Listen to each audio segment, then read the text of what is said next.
بسم الله الرحمن الرحيم. الحمد لله رب العالمين، نحمده ونستعينه ونؤمن به ونتوكل عليه، ونعوذ بالله من شرور أنفسنا ومن سيئات أعمالنا.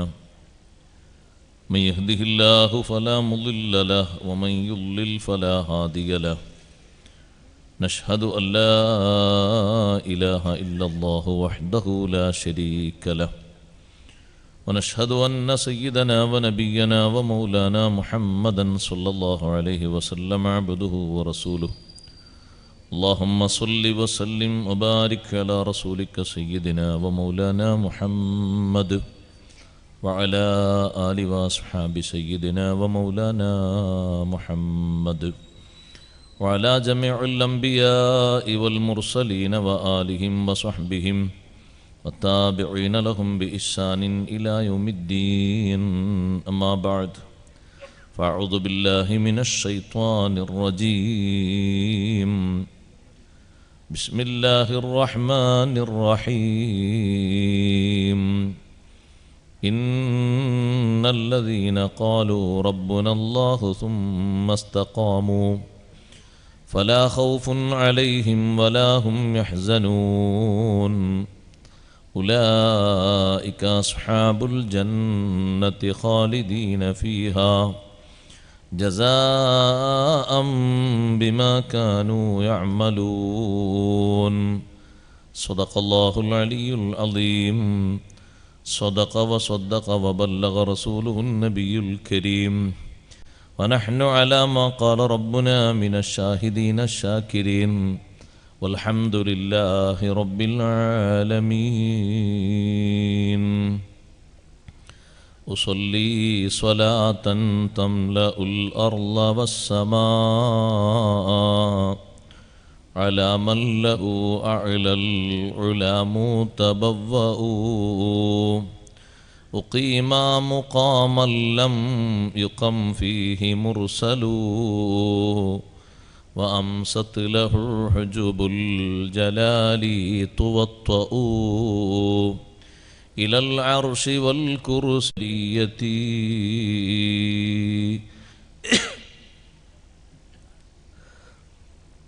സർവാദരണീയരായ ഉലമാക്കളെ, ഉസ്താദുമാരെ, മഹല്ല് ജമാഅത്ത് നേതാക്കളെ, മുതഅല്ലിംകളെ, മാന്യ സഹോദരന്മാരെ, സഹോദരിമാരെ, സുഹൃത്തുക്കളെ, നമ്മുടെ ഈ പ്രദേശത്ത് ഒരുപാട് സ്തുത്യർഹമായ പ്രവർത്തനങ്ങൾക്ക് നേതൃത്വം നൽകുന്ന GNSൻ്റെ കീഴിൽ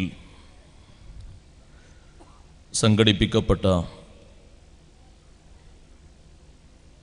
ഖാജ മുഈനുദ്ദീൻ ചിശ്തി അജ്മീരി ഖദ്ദസല്ലാഹു സിർറഹുൽ അസീസ് അവരുടെ ഉറൂസ് മുബാറക്കിലാണ് നാം ഒരുമിച്ച് കൂടിയിരിക്കുന്നത്. വളരെ ബഹുമാനമുള്ള ഒരു മജ്ലിസാണ് നമ്മുടെ ഈ സദസ്സ്. ധാരാളം പണ്ഡിതന്മാരെയും നേതാക്കളെയും പൗരപ്രമുഖന്മാരെയും ആദരിച്ച വളരെ വലിയ ബഹുമാനമുള്ള ഒരു മജ്ലിസാണ്. ഈ നാട്ടിലെ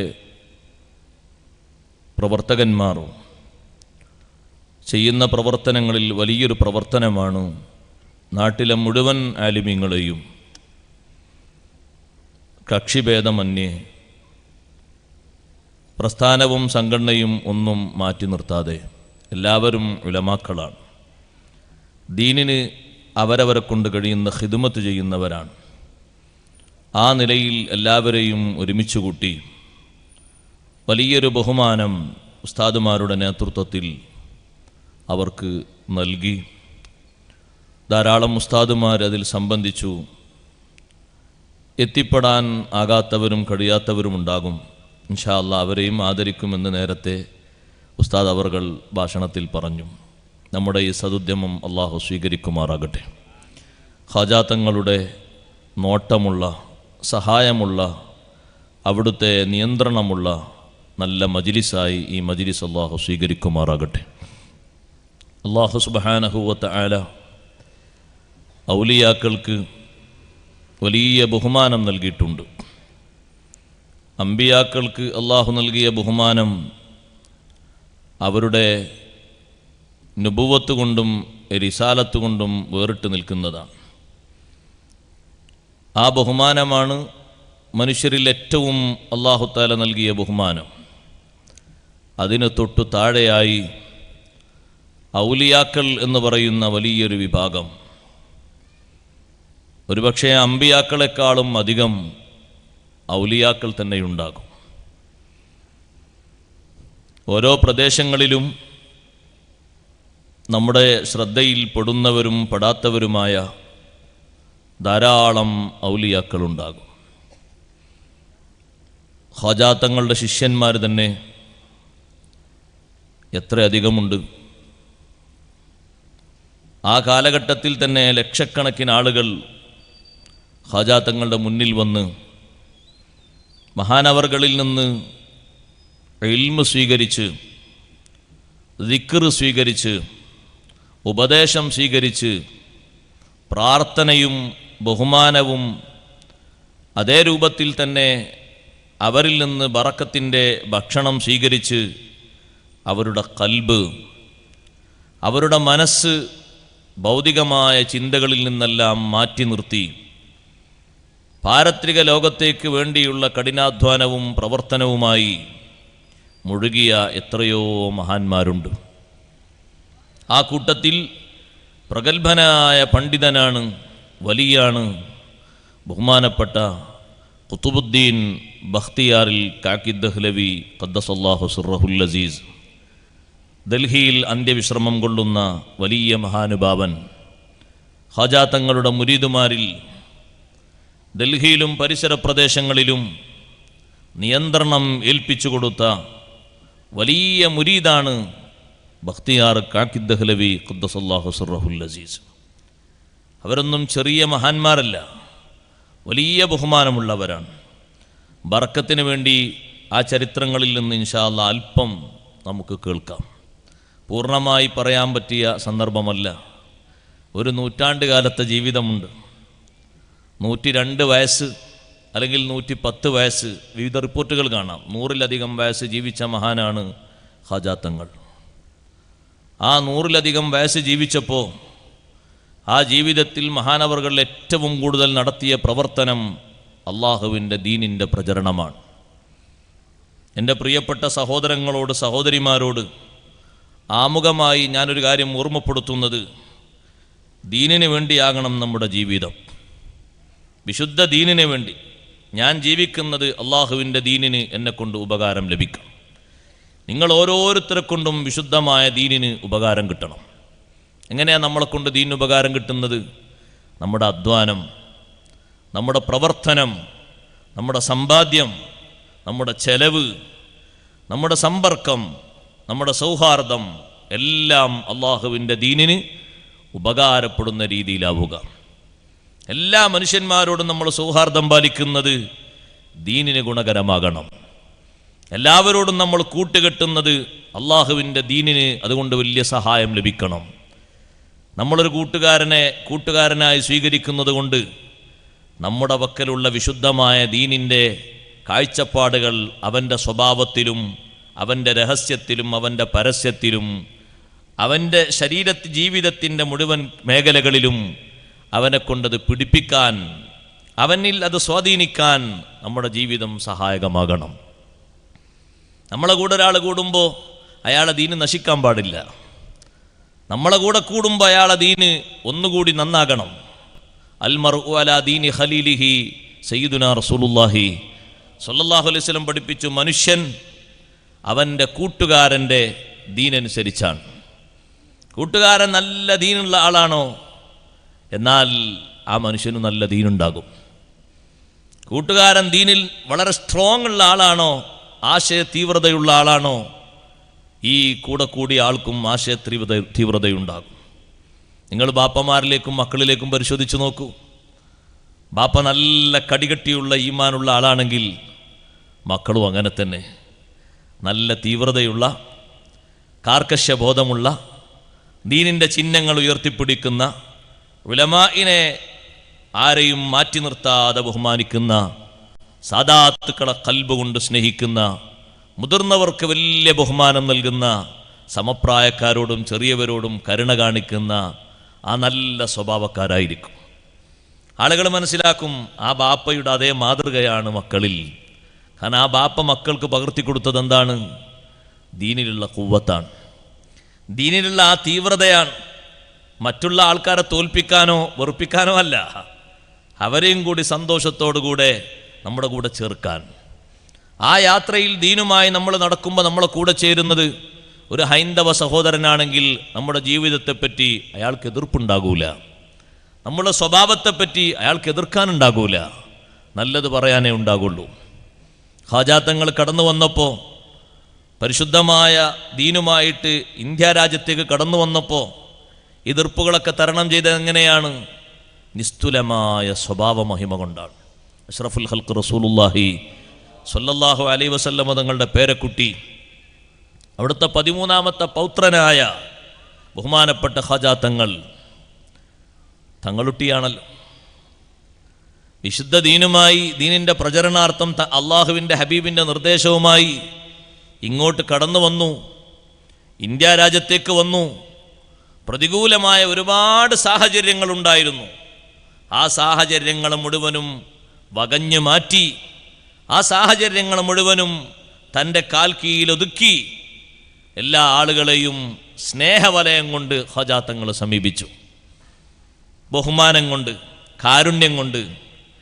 എതിർത്ത ആളുകൾക്ക് മഹാനവറുകൾ തിരിച്ചങ്ങോട്ട് സ്നേഹമാണ് കൊടുക്കുന്നത്, കാരുണ്യമാണ് കൊടുക്കുന്നത്. ആ സ്നേഹത്തിൻ്റെയും കാരുണ്യത്തിൻ്റെയും പിന്നിൽ അവർക്ക് അനുസരിക്കുകയല്ലാതെ മറ്റു മാർഗങ്ങളില്ല.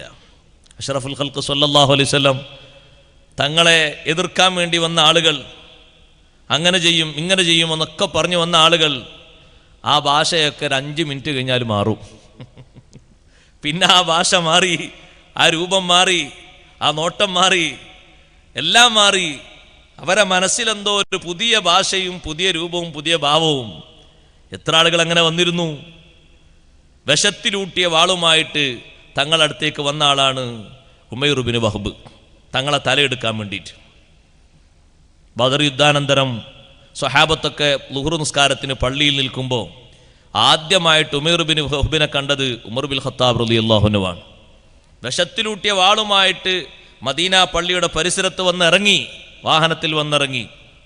കണ്ട ഉടനെ തന്നെ ഉമർ റളിയല്ലാഹു അൻഹു പറഞ്ഞു, അള്ളാഹുവിൻ്റെ ശത്രുവായ ഉമൈർ ബിൻ വഹബ് വിഷത്തിലൂട്ടിയ വാളുമായിട്ട് വന്നിട്ടുണ്ട്, എന്തൊക്കെയോ ദുരുദ്ദേശങ്ങളുണ്ട്. സ്വഹാബത്തൊക്കെ പള്ളിയിൽ നിന്ന് പുറത്തിറങ്ങി. ഉമർ ബിൻ ഖത്താബ് റളിയല്ലാഹു അൻഹു നോക്കുന്നു, ഉമൈർ ബിൻ വഹബ് എങ്ങോട്ടാ പോകുന്നത്? ഉമൈർ ബിൻ വഹബ് നേരെ പോകുന്നത് അഷ്റഫുൽ ഖൽഖ് സയ്യിദുനാ റസൂലുള്ളാഹി സ്വല്ലല്ലാഹു അലൈഹി വസല്ലം തങ്ങളുടെ വീട്ടിൻ്റെ വാതിൽക്കലേക്കാണ്, വാതിലിൻ്റെ ഭാഗത്തേക്കാണ് പോകുന്നത് എന്ന് ഉമർ റളിയല്ലാഹു അൻഹു കണ്ടപ്പോൾ മുന്നിൽ നടന്നുകൊണ്ട് ആ വാതിലിൻ്റെ ഭാഗത്ത് 2 കൈയും ഇങ്ങനെ വെച്ചു, ബ്ലോക്ക് ചെയ്തു, അങ്ങോട്ട് കടക്കാൻ സമ്മതിക്കുന്നില്ല. നബി സല്ലല്ലാഹു അലൈഹി വസല്ലം തങ്ങൾ ഉള്ളിൽ നിന്ന് പുറത്തെന്തോ ഒരു ശബ്ദം കേൾക്കുന്നുണ്ട്. ഉമൈർ ബിൻ വഹബ് നേരെ വാളും പിടിച്ച് മുന്നിലുണ്ട്. ഉമർ ബിൻ ഖത്താബ് തങ്ങൾ വീട്ടിൻ്റെ വാതിൽക്കൽ 2 കൈയും വെച്ച് അങ്ങോട്ട് കടക്കാൻ അനുവദിക്കാതെ തടസ്സം ചെയ്തിരിക്കുന്നു. നബി സല്ലല്ലാഹു അലൈഹി വസല്ലം ചോദിച്ചു, എന്താണ് ഉമറേ ഇങ്ങനൊരു നൃത്തം? ഒന്നുമല്ല നബിയെ, ഉമൈർ ബിൻ വഹബ് വിഷത്തിലൂട്ടിയ വാളുമായി വന്നിട്ടുണ്ട്, അതിന് നിങ്ങൾ എന്തിനാ തടയുന്നത്? നിങ്ങൾ മാറി നിൽക്കൂ, ഉമൈർ ബിൻ വഹബ് വരട്ടെ. ഉമൈർ ബിൻ വഹബിൻ്റെ കയ്യിൽ വിഷത്തിലൂട്ടിയ വാളുണ്ട്. ആ വാളുകൊണ്ട് എന്തെങ്കിലും പരിക്കേൽപ്പിച്ചുകൊണ്ട് നബി സല്ലല്ലാഹു അലൈഹി വസല്ലം തങ്ങൾ ആക്രമിക്കണം എന്ന ലക്ഷ്യത്തോടെയാണ് മക്കയിൽ നിന്ന് പുറപ്പെട്ടത്. അതിനുവേണ്ടി കൂട്ടുകാരനായ സ്വഫ്വാൻ ഇബ്നു ഉമയ്യയോട് സ്വന്തം കുടുംബത്തെയും കടബാധ്യതയും മക്കളെയും ഒക്കെ ഏൽപ്പിച്ചു വന്നതാണ്. ഉമൈർ ബിൻ വഹബ് വാളും പിടിച്ചിങ്ങനെ നിൽക്കുന്നു. അഷ്റഫുൽ ഖൽഖ് സല്ലല്ലാഹു അലൈഹി വസല്ലം തങ്ങൾ പറയുന്നത്, ഉദ്നു മിന്നീ യാ ഉമൈർ, ഉദ്നു മിന്നീ യാ ഉമൈർ.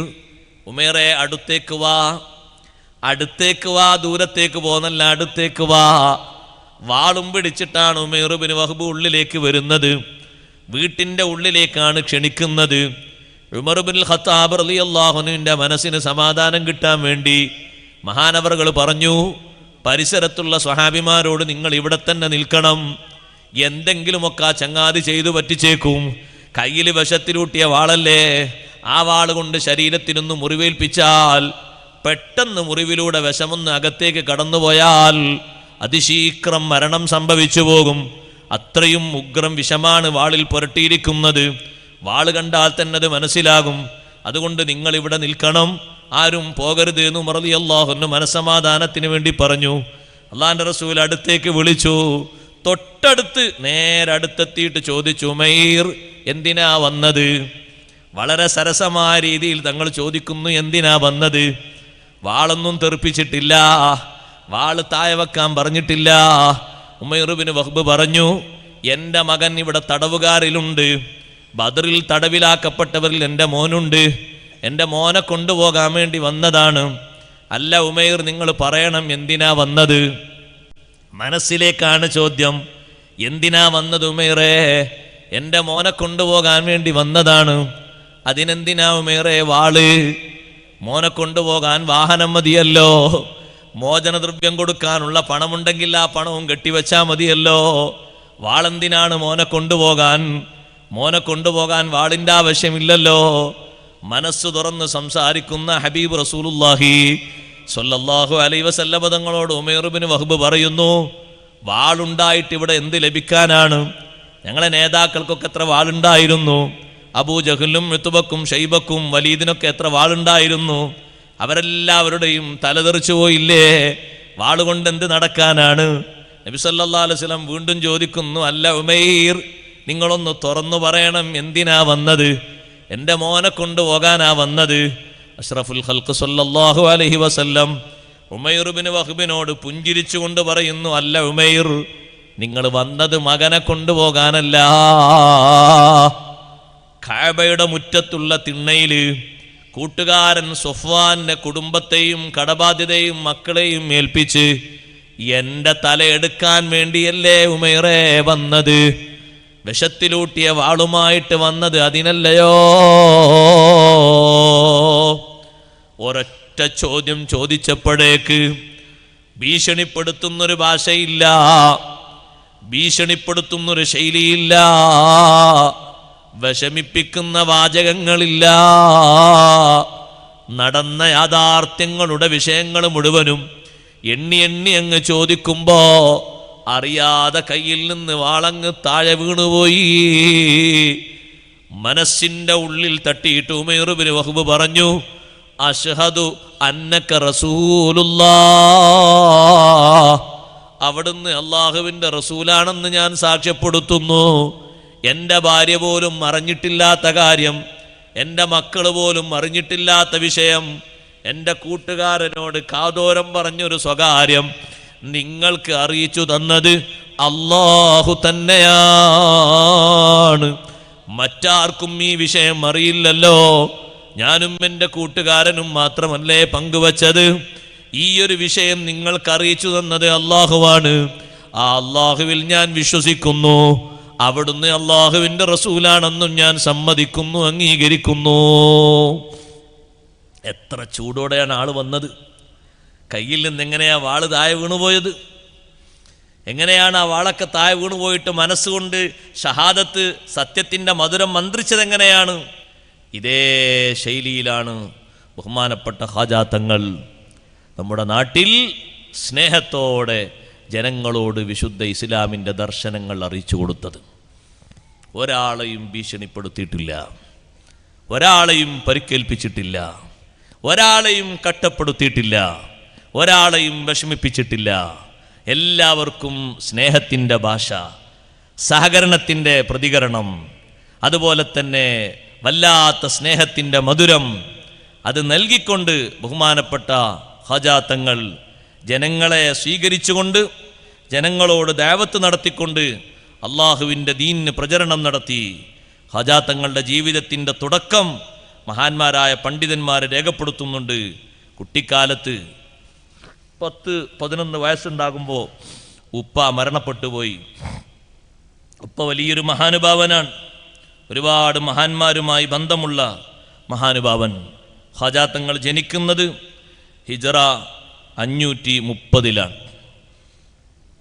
നമ്മളിപ്പോൾ ഇപ്പുറത്ത് ഖാജാ തങ്ങൾ അനുസ്മരിക്കുന്നത് ഒരു 900 വർഷം ഇപ്പുറത്താണ്. 530 എന്ന് പറഞ്ഞാൽ ഷെയ്ഖ് ജീലാനി റളിയല്ലാഹു അൻഹു ജീവിച്ചിരിക്കുന്ന കാലം. ഷെയ്ഖ് ജീലാനി റളിയല്ലാഹു അൻഹു ജനിച്ചത് ഹിജറ 471 അവർ ജീവിച്ചിരിക്കുന്ന കാലത്താണ് ഖാജാ തങ്ങൾ ജനിക്കുന്നത്. ഷെയ്ഖ് ജീലാനി റളിയല്ലാഹു അൻഹുമായി കണ്ടിട്ടുണ്ട്, സഹവസിച്ചിട്ടുണ്ട്, അവിടുത്തെ പൊരുത്തം വാങ്ങിയിട്ടുണ്ട്, നിർദ്ദേശങ്ങൾ സ്വീകരിച്ചിട്ടുണ്ട്, ഉപദേശങ്ങൾ തേടിയിട്ടുണ്ട്, അനുഗ്രഹം വാങ്ങിയിട്ടുണ്ട്. 530 മഹാനവറുകൾ ജനിച്ചു. ഖുറാസാൻ നാട്ടിലെ ഗ്രാമപ്രദേശങ്ങളിൽപ്പെട്ട സഞ്ചർ എന്ന് പറയുന്ന ഗ്രാമത്തിൽ, അതിലേക്ക് ചേർത്തിട്ടാണ് സഞ്ചരി എന്നറിയപ്പെടുന്നത്.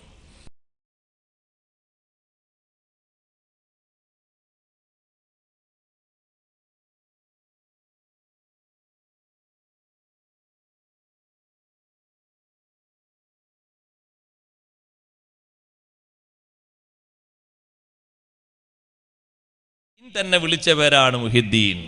ഷെയ്ഖ് ജീലാനി റളിയല്ലാഹു അൻഹു ഒരു പ്രദേശത്തുകൂടെ നടന്നു പോകുമ്പോൾ ജനങ്ങളൊക്കെ കണ്ടാൽ വെറുക്കുന്ന രൂപത്തിൽ ഒരു ശരീരം പുഴുവൊക്കെ അങ്ങനെ അരിച്ച് ഓരോ ഭാഗത്തും പുഴുവരിച്ചിട്ട്, തലയിലും പുഴു, മുഖത്തും പുഴു, ശരീരത്തിൻ്റെ ഭാഗത്തൊക്കെ പുഴു അരിച്ച് ഒരു ഓവുചാല് പോലത്തെ ഒരു ഭാഗത്തിങ്ങനെ വേസ്റ്റൊക്കെ പോകുന്നൊരു ഭാഗത്തിങ്ങനെ കിടക്കും. അതിലൂടെ പോകുന്ന യാത്ര പലരും നോക്കിയിട്ട് ഇങ്ങനെ പലരും പോകുന്നുണ്ട്. ഷെയ്ഖ് ജീലാനി റളിയല്ലാഹു അൻഹുവിൻ്റെ കാഴ്ചയിൽ ഈ രംഗം കണ്ടപ്പോൾ മഹാനവറുകൾ നേരെ താഴോട്ടിറങ്ങി.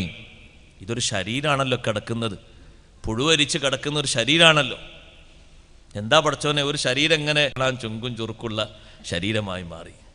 ഇങ്ങനെ കൈകൊണ്ടിങ്ങനെ പൊന്തിച്ചപ്പോൾ എന്നിട്ട് പറഞ്ഞു, നേരത്തെ കണ്ട രീതിയുണ്ടല്ലോ, പുഴുവരിക്കുന്ന രീതി, അതുപോലെയാണ് ഇപ്പം ദീനുള്ളത്. നിങ്ങൾക്ക് ആ ദീനിനെ ഹയാത്താക്കാൻ കഴിയും.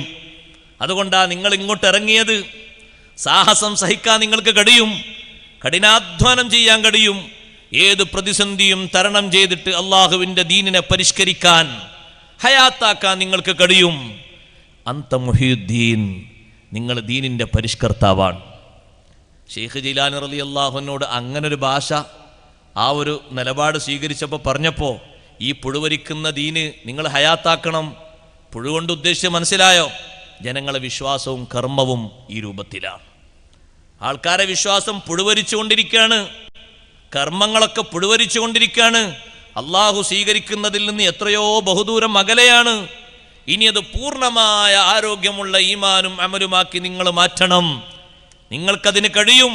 അന്ത ഹഖ്ഖൻ മുഹിയുദ്ദീനി അന്ത ഖുതുബും ബിൽ യഖീനി സിർത താജൽ ഔലിയാഇ ആതിനാ ഫത്ഹം മുബീനാ. നിങ്ങൾ ദീനിനെ പരിഷ്കരിക്കുന്ന ആളാണ്.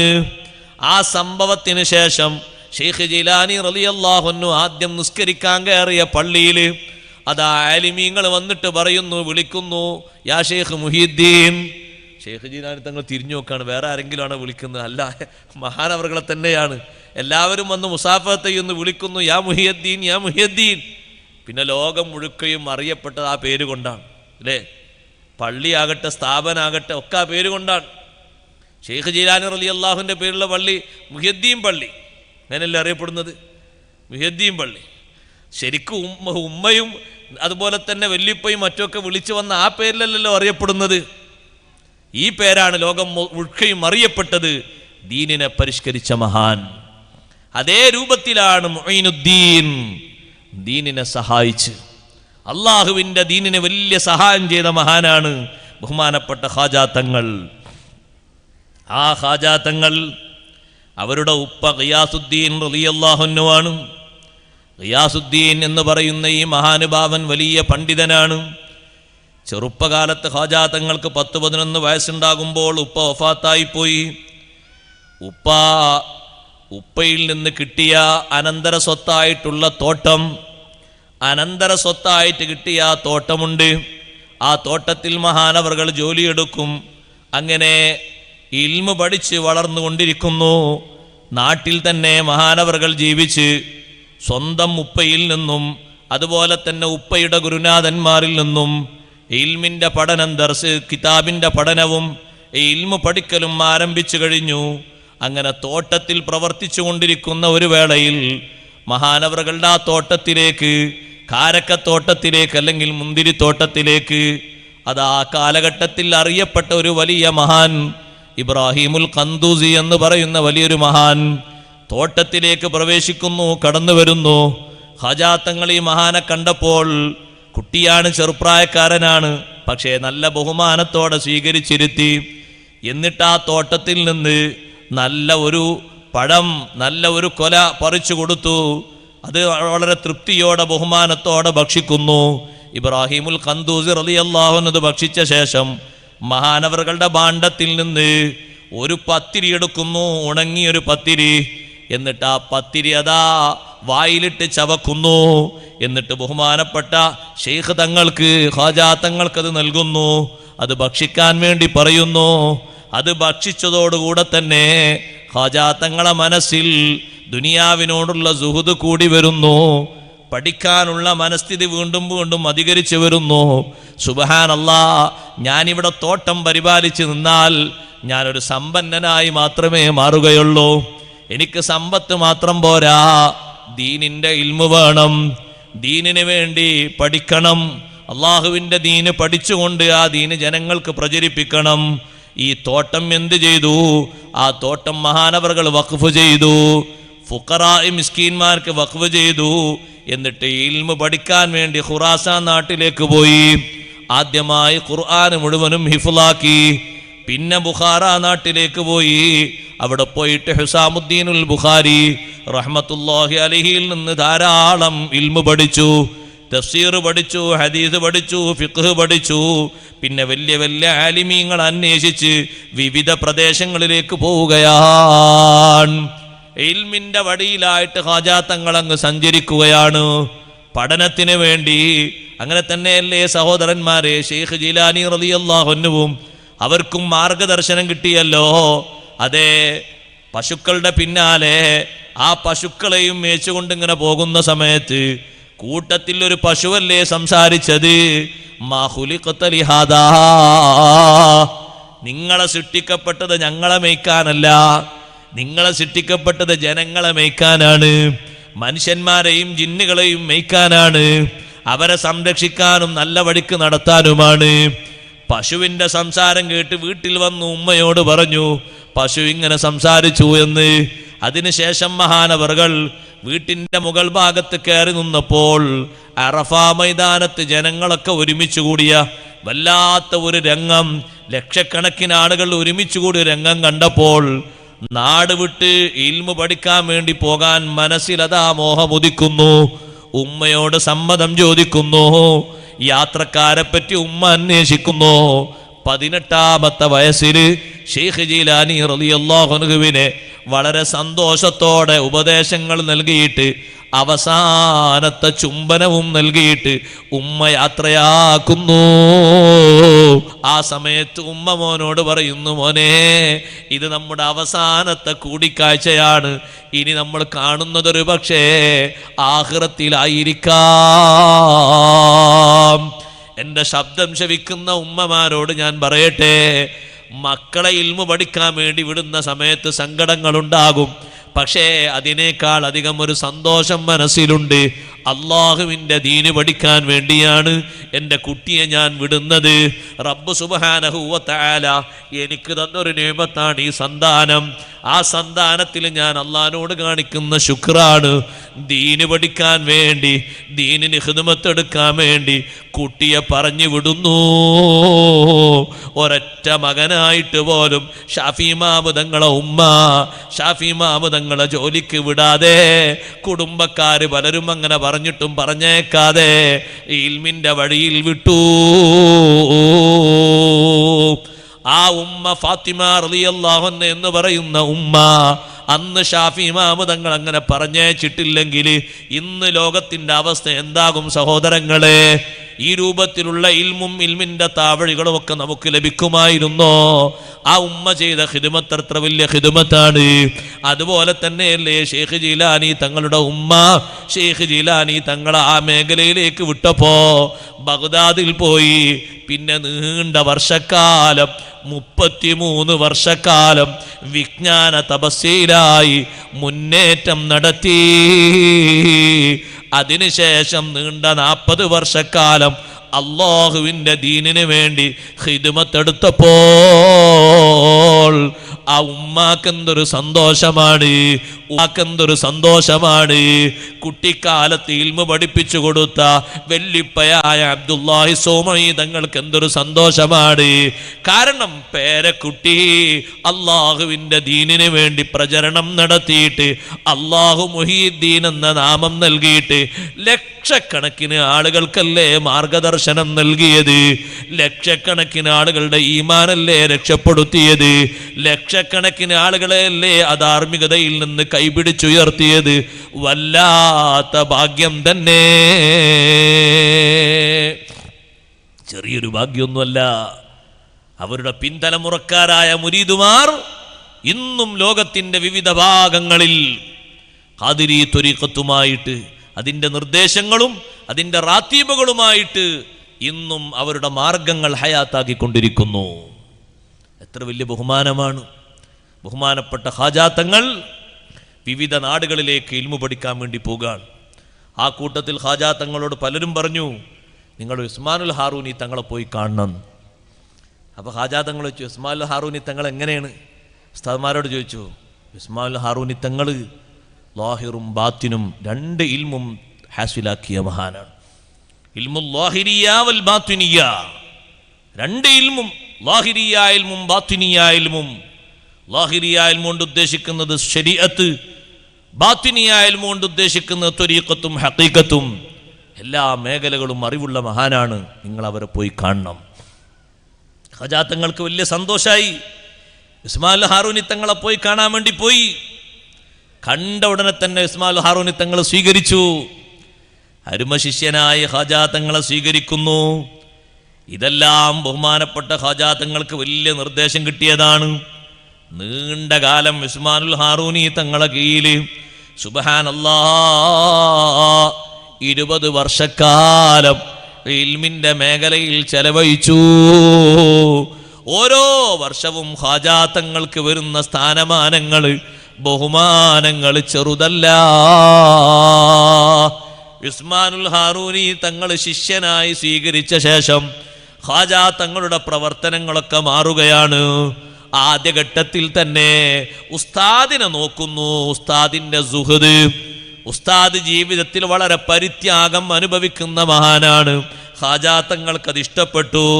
സ്വന്തം ശരീരത്തിന് സുഖം വേണ്ട, റാഹത്ത് വേണ്ട. ഖാജാ തങ്ങൾ തീരുമാനിക്കുന്നു വേണ്ട. പിന്നെ ഉസ്താദ് അവர்கள் ജീവിതം നോക്കുമ്പോ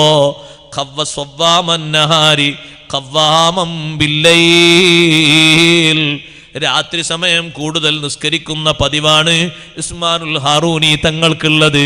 ഖാജാ തങ്ങൾക്കത് വലിയ ഇഷ്ടമായി. ഉസ്താദിന്റെ അതേ സബീൽ സ്വീകരിക്കുന്നു.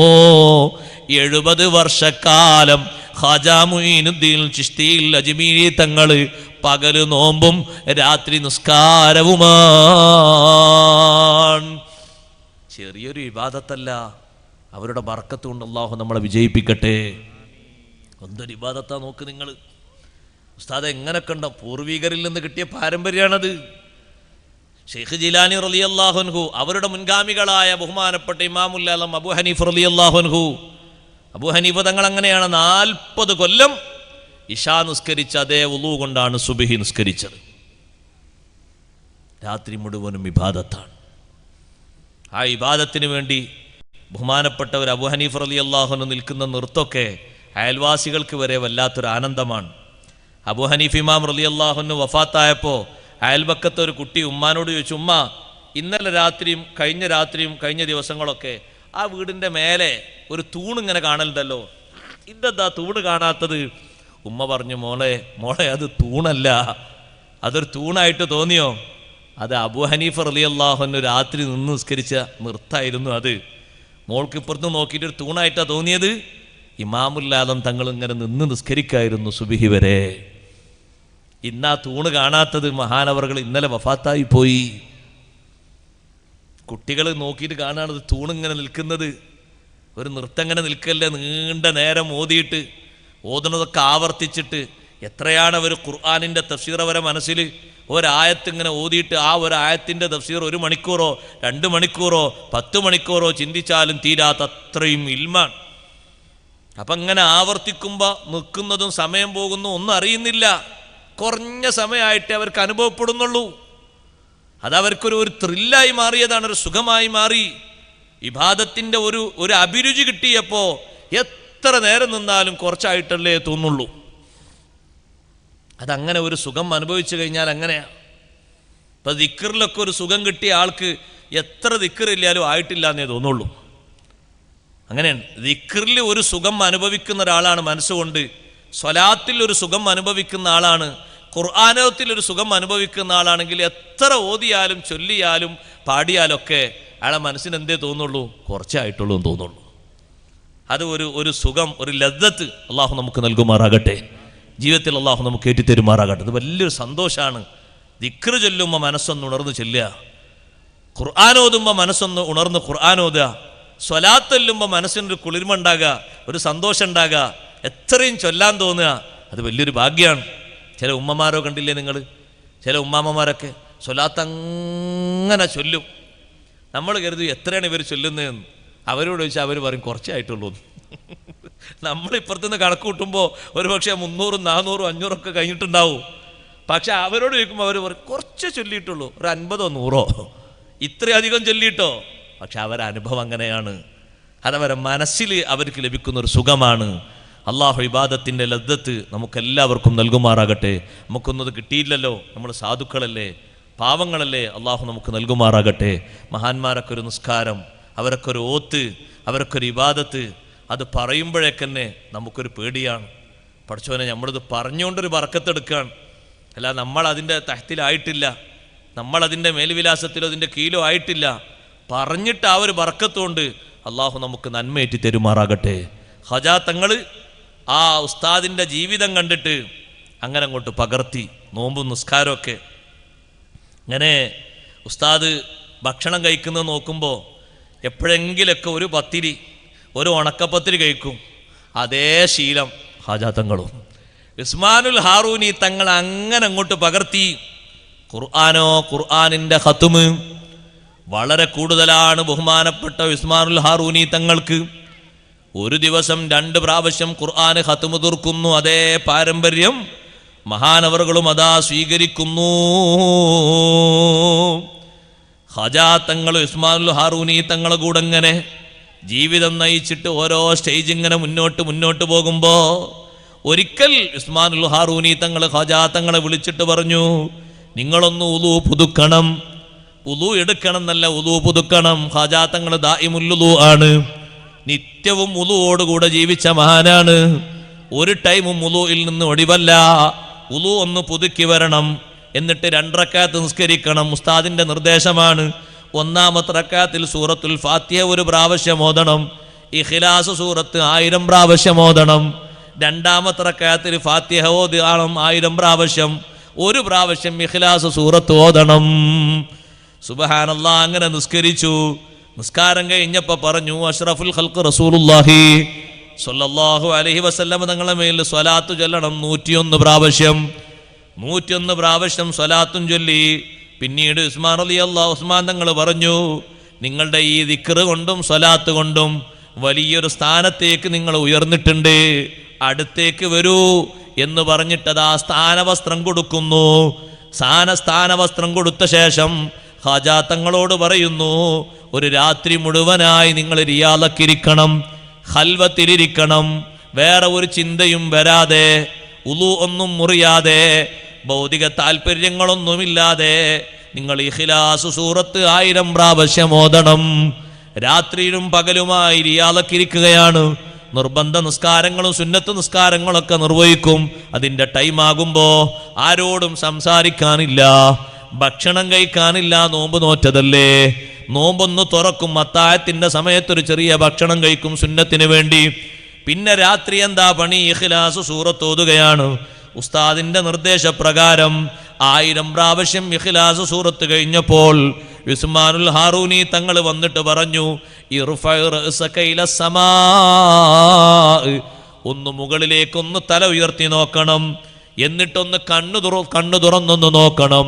ഖാജാ തങ്ങൾ കണ്ണു തുറന്നു നോക്കുമ്പോ ഒരുപാട് മറകൾ നീങ്ങിയിട്ട് ഒരുപാട് മലക്കൂത്തിയായ രഹസ്യങ്ങൾ, അല്ലാഹു സുബ്ഹാനഹു വ തആലയുടെ രഹസ്യങ്ങൾ ഖാജാ തങ്ങളിലേക്ക് വെളിവാക്കപ്പെടുകയാണ്. സുബ്ഹാനല്ലാഹ്. ആ വെളിവായി കുറെ കണ്ട ശേഷം ഉസ്മാനുൽ ഹാറൂനി തങ്ങൾ പറഞ്ഞു, ഇനിയൊന്ന് താഴോട്ട് നോക്കൂ, താഴ്ഭാഗത്തേക്ക് നോക്കൂ, കാലിന്റെ ചുവട്ടിലേക്ക് താഴ്ഭാഗത്തേക്ക് നോക്കുമ്പോ ഫൻകശഫ ലഹു മാ തഹത സറാ, ഭൂമിക്കടിയിലുള്ള രഹസ്യങ്ങൾ ഖാജാ തങ്ങൾക്ക് അല്ലാഹു വെളിവാക്കി കൊടുക്കുന്നു. ഇത് കഴിഞ്ഞപ്പോ വീണ്ടും ശൈഖ് അവർകൾ പറഞ്ഞു, ഇനിയും പോയിട്ടൊരു 1000 ഇഖ്ലാസ് സൂറത്ത് ഓതണം. വീണ്ടും 1000 ഇഖ്ലാസ് സൂറത്ത് ഓതി. അപ്പോൾ ഉസ്മാനുൽ ഹാറൂനി തങ്ങൾ പറഞ്ഞ് കണ്ണ് ചിമ്മണം. കണ്ണ് ചിമ്മി കുറച്ചു നേരം കഴിഞ്ഞപ്പോ കണ്ണ് തുറക്കണം. കണ്ണ് തുറന്നപ്പോ ശൈഖ് അവർകൾ ചോദിക്കുന്നു, എന്താ കണ്ടത്? ഖാജാ തങ്ങൾ പറയുന്നു, ഞാൻ ഒരുപാട് രഹസ്യങ്ങൾ കണ്ടു. ഭൗതിക ലോകം മാത്രമല്ല, അഭൗതിക ലോകത്തെ ഒരുപാട് അസ്റാറുകൾ, രഹസ്യങ്ങൾ അല്ലാഹു എനിക്ക് കാണിച്ചു തന്നു. എന്നാ നിങ്ങൾ ഇനി എൻ്റെ കൂടെ നിൽക്കരുത്, നിങ്ങൾ വേഗം പോകണം. എങ്ങോട്ടാ പോകേണ്ടത്? സുബ്ഹാനല്ലാഹ്, നിങ്ങളെ കയ്യിൽ ഞാൻ കുറച്ച് സംഭാവന തരാം, കുറച്ച് സ്വതക്കകൾ തരാം. അത് സാധുക്കളിലേക്ക് നിങ്ങൾ വിതരണം ചെയ്യണം. ബഹുമാനപ്പെട്ട ശൈഖ് അവർകൾ ഉസ്മാനുൽ ഹാറൂനി തങ്ങളെ സമീപത്തുനിന്ന് കിട്ടിയ ആ സ്വതക്കയുമായിട്ട് ഫക്കീറന്മാരിലേക്കും മിസ്കീന്മാരിലേക്കും വരുന്നു. അങ്ങനെ അതൊക്കെ സ്വതക്ക ചെയ്ത ശേഷം ഉസ്മാനുൽ ഹാറൂനി തങ്ങൾ പറയുന്നു, നമുക്ക് വിശുദ്ധമായ ഹറമൈൻ ശരീഫ് ഏരിയയിലേക്ക് പോകാം, മക്കയിലേക്കും മദീനയിലേക്കും പോകാം. മക്കയിലെത്തി കഅബ തവാഫ് ചെയ്തു. ഉസ്മാനുൽ ഹാറൂനി തങ്ങൾ ആ മത്താഫിന്റെ മുന്നിൽ വെച്ച് ശിഷ്യനായ ബഹുമാനപ്പെട്ട ഖാജാ തങ്ങൾക്ക് വേണ്ടി ഒരുപാട് നേരം ദുആ ചെയ്തു. ഈ ഖാജാ തങ്ങൾക്ക് ഖബൂലിയത്തിന് വേണ്ടി, സ്ഥാനം ഉയർന്നു കിട്ടാൻ വേണ്ടി, അല്ലാഹു തആല ഒരുപാട് സൗകര്യങ്ങൾ തുറന്നു കൊടുക്കാൻ വേണ്ടി അവിടെ വെച്ച് ദുആ ചെയ്തു. അത് കഴിഞ്ഞ ശേഷം പിന്നെ മദീനയിലേക്ക് പുറപ്പെട്ടു. ഉസ്മാനുൽ ഹാറൂനി തങ്ങൾ പറഞ്ഞു, നിങ്ങൾ റൗളത്തുൽ മുക്കറമയിലേക്ക് എത്തിയാൽ അല്ലാഹു സിയാറത്തിന് തൗഫീഖ് തരട്ടെ, ഹജ്ജ് ഉംറക്ക് അല്ലാഹു തആല തൗഫീഖ് തരട്ടെ. നിങ്ങൾ അവിടെ എത്തി ഉപ്പാപ്പയെ നേരിട്ട് നിങ്ങൾ സംബോധന ചെയ്യണം. നിങ്ങളുടെ ഉപ്പാപ്പയാണ് അവിടെ വിശ്രമിക്കുന്നത്. ഖാജാ തങ്ങൾ ഉപ്പാപ്പയെ വിളിച്ചു. അഷ്റഫുൽ ഖൽഖ് സയ്യിദുനാ റസൂലുള്ളാഹി സ്വല്ലല്ലാഹു അലൈഹി വസല്ലം തങ്ങളെ വിളിച്ചു. വിളിച്ചപ്പോൾ ഹുജ്റത്തു ശരീഫയിൽ നിന്ന് സലാം മടക്കി കേട്ടു. പേരക്കുട്ടിയുടെ സലാം മടക്കി കേട്ടു. കുറെ ആളുകൾ പരിസരത്തുണ്ട്. ആ സിയാറത്തിന് ശേഷം ബഹുമാനപ്പെട്ട ഉസ്മാനുൽ ഹാറൂനി തങ്ങൾ ഷെയ്ഖ് ഖാജാ തങ്ങളുമായി മടങ്ങി വന്നു. മടങ്ങി വന്ന ശേഷം ഉസ്മാനുൽ ഹാറൂനി തങ്ങൾ മുഴുവൻ കാര്യങ്ങളും മുഴുവൻ അനന്തരമായി ഉസ്താദുമാരിൽ നിന്ന് കിട്ടിയ ത്വരീഖത്തിന്റെ മുഴുവൻ പതിവുകളും മുഴുവൻ നിർദ്ദേശങ്ങളും ഖാജാ തങ്ങളിലേക്ക് കൈമാറിയിട്ട് നിർദ്ദേശങ്ങളൊക്കെ കൊടുത്തു. നിർവഹിക്കേണ്ട കാര്യങ്ങളും വസിയത്തുകളൊക്കെ കൊടുത്തു. എന്നിട്ട് പറഞ്ഞു, ഇനി വിവിധ ഭാഗങ്ങളിൽ പോയിട്ട് അള്ളാഹുവിൻ്റെ ദീനിന് വേണ്ടി നിങ്ങൾ ദഅവത്ത് നടത്തണം. നിങ്ങൾക്കുള്ള നിർദ്ദേശങ്ങളൊക്കെ പിന്നീട് വരും. ആ നിർദ്ദേശങ്ങൾക്കനുസരിച്ച് നിങ്ങൾക്ക് മുന്നോട്ട് പോകാം. ബഹുമാനപ്പെട്ട ഉസ്മാനുൽ ഹാറൂനി തങ്ങൾ നിർദ്ദേശങ്ങൾ കൊടുത്ത് ഖാജാ തങ്ങളെ വിട്ടു. ഖാജാ തങ്ങൾ പിന്നെ അവിടെ നിന്നതാ ഒരുപാട് മശായിഖുന്മാരെ കാണാൻ പോവുകയാണ്. സഞ്ചർ എന്ന് പറയുന്ന നേരത്തെ താമസിച്ച നാടുണ്ടല്ലോ, അവിടേക്കെത്തി. അവിടെ പോയിട്ട് 15 ദിവസം താമസിച്ചു. വലിയ വലിയ മഹാന്മാരെ കണ്ടു. അതിനിടക്ക് പിന്നെ പോയി ബഗ്ദാദിലേക്ക് പോയി. ബഗ്ദാദിൽ പോയിട്ട് അവിടെ ഏതാ ബഹുമാനപ്പെട്ട ഷെയ്ഖ് ജീലാനി റളിയല്ലാഹു അൻഹു അടക്കമുള്ള മഹാന്മാരെ കണ്ടു. അവരിൽ നിന്ന് ഒരുപാട് നിർദ്ദേശങ്ങൾ സ്വീകരിച്ചു, പൊരുത്തങ്ങൾ വാങ്ങി. പിന്നെ അവിടെ നിന്ന് നേരെ ഇമാം സുഹ്റവർദി റളിയല്ലാഹു അൻഹു കാണാൻ പോയി. പിന്നെ പോകുന്ന പോക്കിൽ ഹമദാൻ എന്ന് പറയുന്ന നാട്ടിൽ പോയി. ഷെയ്ഖ് യൂസുഫുൽ ഹമദാനി റളിയല്ലാഹു അൻഹു കണ്ടു. തിബിരീസിലേക്ക് വന്നു. ഷെയ്ഖ് അബൂ സഈദ് തിബിരീസി റളിയല്ലാഹു അൻഹു കണ്ടു. പിന്നെ അവിടെ നിന്ന് ഒരുപാട് മാർഗങ്ങളിലേക്ക് പോയി. ലോകത്തിൻ്റെ വിവിധ ഭാഗങ്ങളിലുള്ള 70 അഖ്താബുകളുമായി ആ യാത്രയിൽ മഹാനവറുകൾ ഒരുമിച്ച് കൂടുകയും നിർദ്ദേശങ്ങൾ സ്വീകരിക്കുകയും ഉപദേശങ്ങൾ വാങ്ങുകയും പൊരുത്തങ്ങൾ വാങ്ങുകയും ചെയ്തു.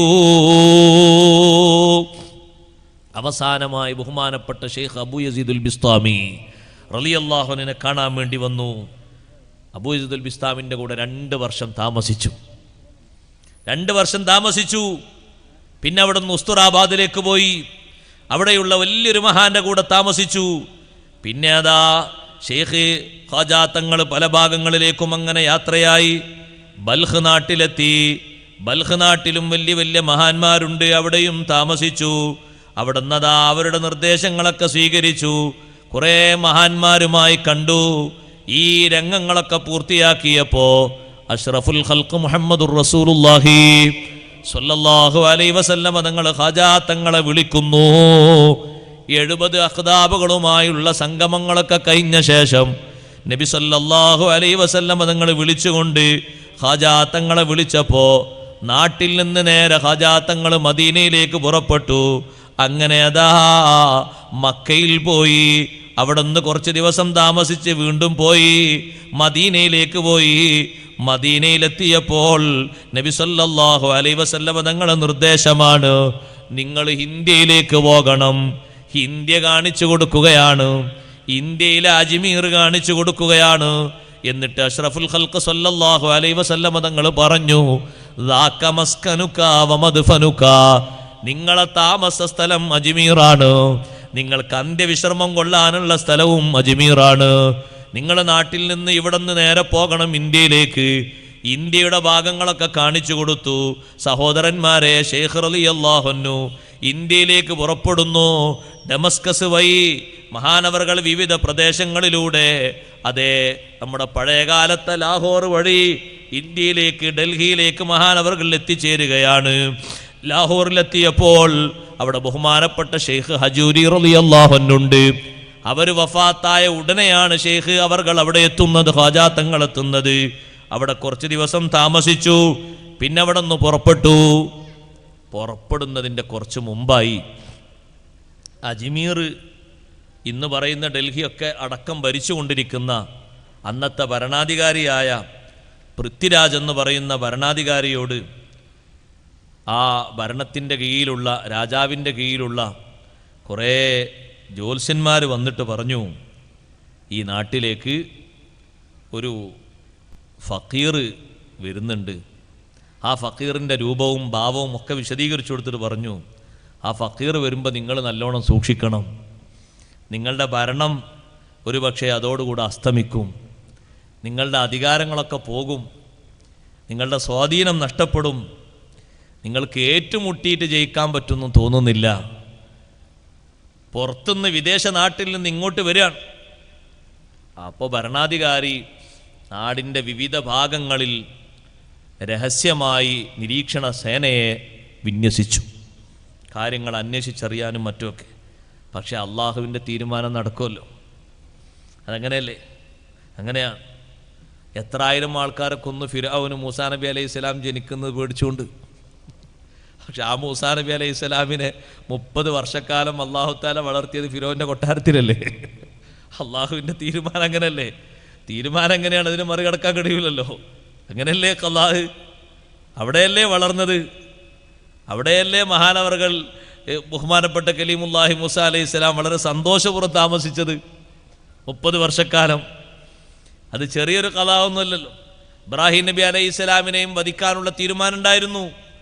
ഇബ്രാഹിം നബി അലൈഹി ഇസ്ലാമിനെ വധിക്കാൻ ഇബ്രാഹിം നബി അലൈഹി ഇസ്ലാമിൻ്റെ ജന്മത്തിൻ്റെ മുമ്പ് ഇബ്രാഹിം നബി അലൈഹി ഇസ്ലാമിൻ്റെ ജന്നത്തെപ്പറ്റി അന്നത്തെ കാലത്തുള്ള ഭരണാധികാരികളോട് സൂചന കൊടുത്തിരുന്നു. കുറേ ആളുകൾ അതിന് ശ്രമം നടത്തിയിരുന്നു. ഇബ്രാഹിം നബി അലൈഹി സ്വലാത്തു വസ്സലാമിനെ ഉമ്മ പ്രസവിച്ച ശേഷം മലഞ്ചെരുവിൽ ഇബ്രാഹിം നബി അലൈഹി സ്വലാമിനെ സുരക്ഷിതമായി വളർത്തി.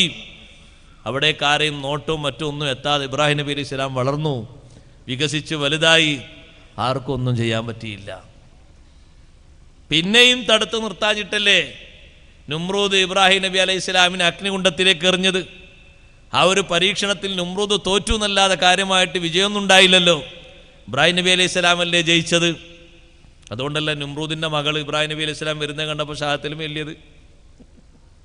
നുമ്രൂദിനോട് പറഞ്ഞു നിങ്ങളെ കൊണ്ടൊന്നും ചെയ്യാൻ പറ്റൂല, ഇത്രയും അഗ്നികുണ്ഡം തയ്യാറാക്കിയിട്ട് ഉടുത്ത തുണി പോലും കരിയാതെ രോമത്തിന് പോലും പോറലേൽക്കാതെ ഇബ്രാഹിം നബി അലൈഹി സ്വലാം അവിടെ നിന്ന് നടന്നു വന്നെങ്കിൽ ഇബ്രാഹിം നബിൻ്റെ റബ്ബ് ഹക്കായ റബ്ബ് തന്നെയാണ്, ഞാനതിൽ വിശ്വസിക്കാണ്. നിങ്ങളൊരു ബാപ്പയാണ്, നിങ്ങൾക്ക് ഒന്നിനും കഴിയൂല. നുമ്രൂദിനോട് സ്വന്തം മകള് പറഞ്ഞു നിങ്ങൾക്കൊന്നിനും കഴിയൂല എന്നില്ല തെളിവാണത്. 50 ദിവസം ആ അഗ്നികുണ്ഡത്തിൽ താമസിച്ച് എന്തെങ്കിലും പറ്റിയോ? നിങ്ങൾക്ക് അടുക്കാൻ പറ്റുന്നുണ്ടോ അങ്ങോട്ട്? എത്ര മലയുടെ അപ്പുറത്ത് നിന്നിട്ടാണ് നിങ്ങൾ തീയിലേക്ക് നോക്കിയത്? ഒന്ന് സംവദിക്കാനും സംസാരിക്കാനും വേണ്ടി ഒന്ന് അടുത്ത് പോയി നിൽക്കാൻ തീരണ്ടോ? അവിടെ നിങ്ങളാ വലിയ കഴിവും പ്രാപ്തിയൊക്കെ പറഞ്ഞു നടക്കുന്നത്. കഴിവും പ്രാപ്തിയും ഒക്കെ ഉള്ളത് നിങ്ങളെക്കാളും എത്രയോ 10 മടങ്ങ് ഇബ്രാഹിം നബി അലൈഹി സ്വലാമിനും ഇബ്രാഹിം നബി അലൈഹി സ്വലാമിൻ്റെ റബ്ബിനുമാണ്. ഒരു തർക്കമില്ല, അതിൻ്റെ ഏറ്റവും വലിയ തെളിവാണിത്. അങ്ങനല്ലേ അള്ളാഹുവിൻ്റെ തീരുമാനം. എല്ലാ ഭാഗത്തും നിരീക്ഷണ സേനയെ നിർത്തിയെങ്കിലും ഖാജാ തങ്ങൾ ഇങ്ങോട്ട് അഷ്റഫുൽ ഖൽഖ് സയ്യിദുനാ റസൂലുള്ളാഹി സ്വല്ലല്ലാഹു അലൈഹി വസല്ലം നിർദ്ദേശപ്രകാരം ഇത് പറയുമ്പോൾ ചില ആൾക്കാർ പറയും എല്ലാവരും ചരിത്രം വേഗം നബിതങ്ങളിലേക്ക് അങ്ങോട്ട് ഏച്ചു കെട്ടലാണെന്നല്ല. നബി സല്ലല്ലാഹു അലൈഹി വസല്ലം തങ്ങൾക്ക് അങ്ങനെ ഒരു നിർദ്ദേശത്തിൻ്റെയും നിയന്ത്രണത്തിൻ്റെയും പണിയുണ്ട്. അതാദ്യം മനസ്സിലാക്കണം. ഇത് നമ്മൾ പറയുമ്പോൾ ആൾക്കാർ അടിക്കുറിപ്പ് ചെയ്ത് ഒക്കെ വേഗം നബിതങ്ങളിലേക്കാണ്ട് വരച്ചു കൂട്ടലാണ്. എങ്ങനെ വരച്ചു കൂട്ടാതിരിക്കുക? തങ്ങളെ നിയന്ത്രണം അങ്ങനെയാണ്. എന്താ തങ്ങളെ വഫാത്തിന് ശേഷം തങ്ങൾ ഡ്യൂട്ടി എന്താ? ഇബ്നു ഹജർ തങ്ങൾ വിശദീകരിച്ചു. പ്രധാനമായുള്ള ഡ്യൂട്ടി അന്നളുറു ഫീ അഅ്മാലി ഉമ്മത്തിഹി. 5 വിഷയങ്ങളുണ്ട്. അതിലൊന്ന് ഉമ്മത്തിൻ്റെ പ്രവർത്തനങ്ങൾ വിലയിരുത്തി വീക്ഷിക്കുകയാണ്. ഇബ്നു ഹജർ തങ്ങളോട് ചോദ്യം, എന്താണ് തങ്ങൾക്ക് വഫാത്തിന് ശേഷമുള്ളത്? വഫാത്തിന് ശേഷം തങ്ങൾ ഈ ഉമ്മത്തിൻ്റെ കാര്യങ്ങൾ നോക്കുന്നുണ്ടോ? ഉണ്ട്. ഷഫാത്ത് ചെയ്യുന്നുണ്ടോ? ഷഫാത്ത് ചെയ്യുന്നുണ്ട്.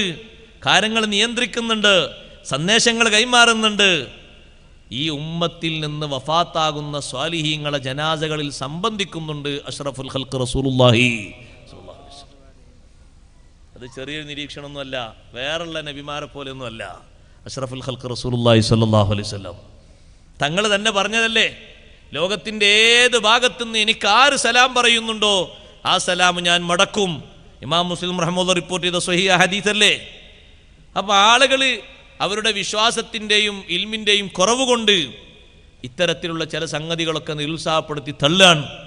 നമ്മൾ ശരിക്കും ഈമാൻ കൊള്ളണം. ഇതിൽ അതിശോക്തിയൊന്നുമില്ല. അത്ഭുതാവഹമായിട്ട് വളച്ചു കെട്ടിയിട്ട് ഏച്ചൂട്ടിണ്ടാക്കുന്നല്ല. പേരക്കുട്ടിയെ ദീനിൻ്റെ ദഅവത്തിന് വേണ്ടി നിർദ്ദേശിച്ച് പറഞ്ഞു വിടുന്നത് അഷ്റഫുൽ ഖൽഖ് റസൂലുള്ളാഹി സ്വല്ലല്ലാഹു അലൈഹി വസല്ലം തങ്ങളാണ്. ഖലീഫമാർ ഭരിക്കുമ്പോഴൊക്കെ തങ്ങൾ നിർദ്ദേശം നൽകിയിട്ടില്ലേ? ഉണ്ട്. അബൂബക്കർ സിദ്ദീഖ് റളിയല്ലാഹു അൻഹു ഭരിക്കുമ്പോൾ നിർദ്ദേശം നൽകിയിട്ടുണ്ട്. ഉമർ റളിയല്ലാഹു അൻഹു ഭരിക്കുമ്പോൾ നിർദ്ദേശം നൽകിയിട്ടുണ്ട്. ഉസ്മാൻ റളിയല്ലാഹു അൻഹുവിൻ്റെ ജീവിതത്തിൻ്റെ അവസാന ഘട്ടത്തിൽ ശത്രുക്കളൊക്കെ മഹാനവറുടെ വീട്ടു തടങ്കലിൽ വെച്ചപ്പോൾ വീടിൻ്റെ മേൽക്കൂരയിലൂടെ വെള്ളം നൽകിയിട്ട് നോമ്പ് തുറക്കാനും അത്തായത്തിന് വെള്ളം കുടിക്കാനും നാളെ നമ്മുടെ ഭാഗത്ത് നമ്മുടെ അടുത്ത് വന്ന് നോമ്പ് തുറക്കണോ അല്ലെങ്കിൽ ഇവിടെ തന്നെ താമസിക്കണോ എന്ന് വെച്ചപ്പോൾ ഞാൻ നോമ്പ് തുറക്കാനാണ് ഇഷ്ടപ്പെടുന്നതെന്ന് പറഞ്ഞപ്പോൾ എന്നാൽ നിങ്ങൾ നാളെ നമ്മുടെ അടുത്തേക്ക് വന്നോളൂ. ഈ നിർദ്ദേശങ്ങളൊക്കെ നൽകിയതാരാ? അഷ്റഫുൽ ഖൽഖ് സയ്യിദുനാ റസൂലുള്ളാഹി സ്വല്ലല്ലാഹു അലൈഹി വസല്ലം.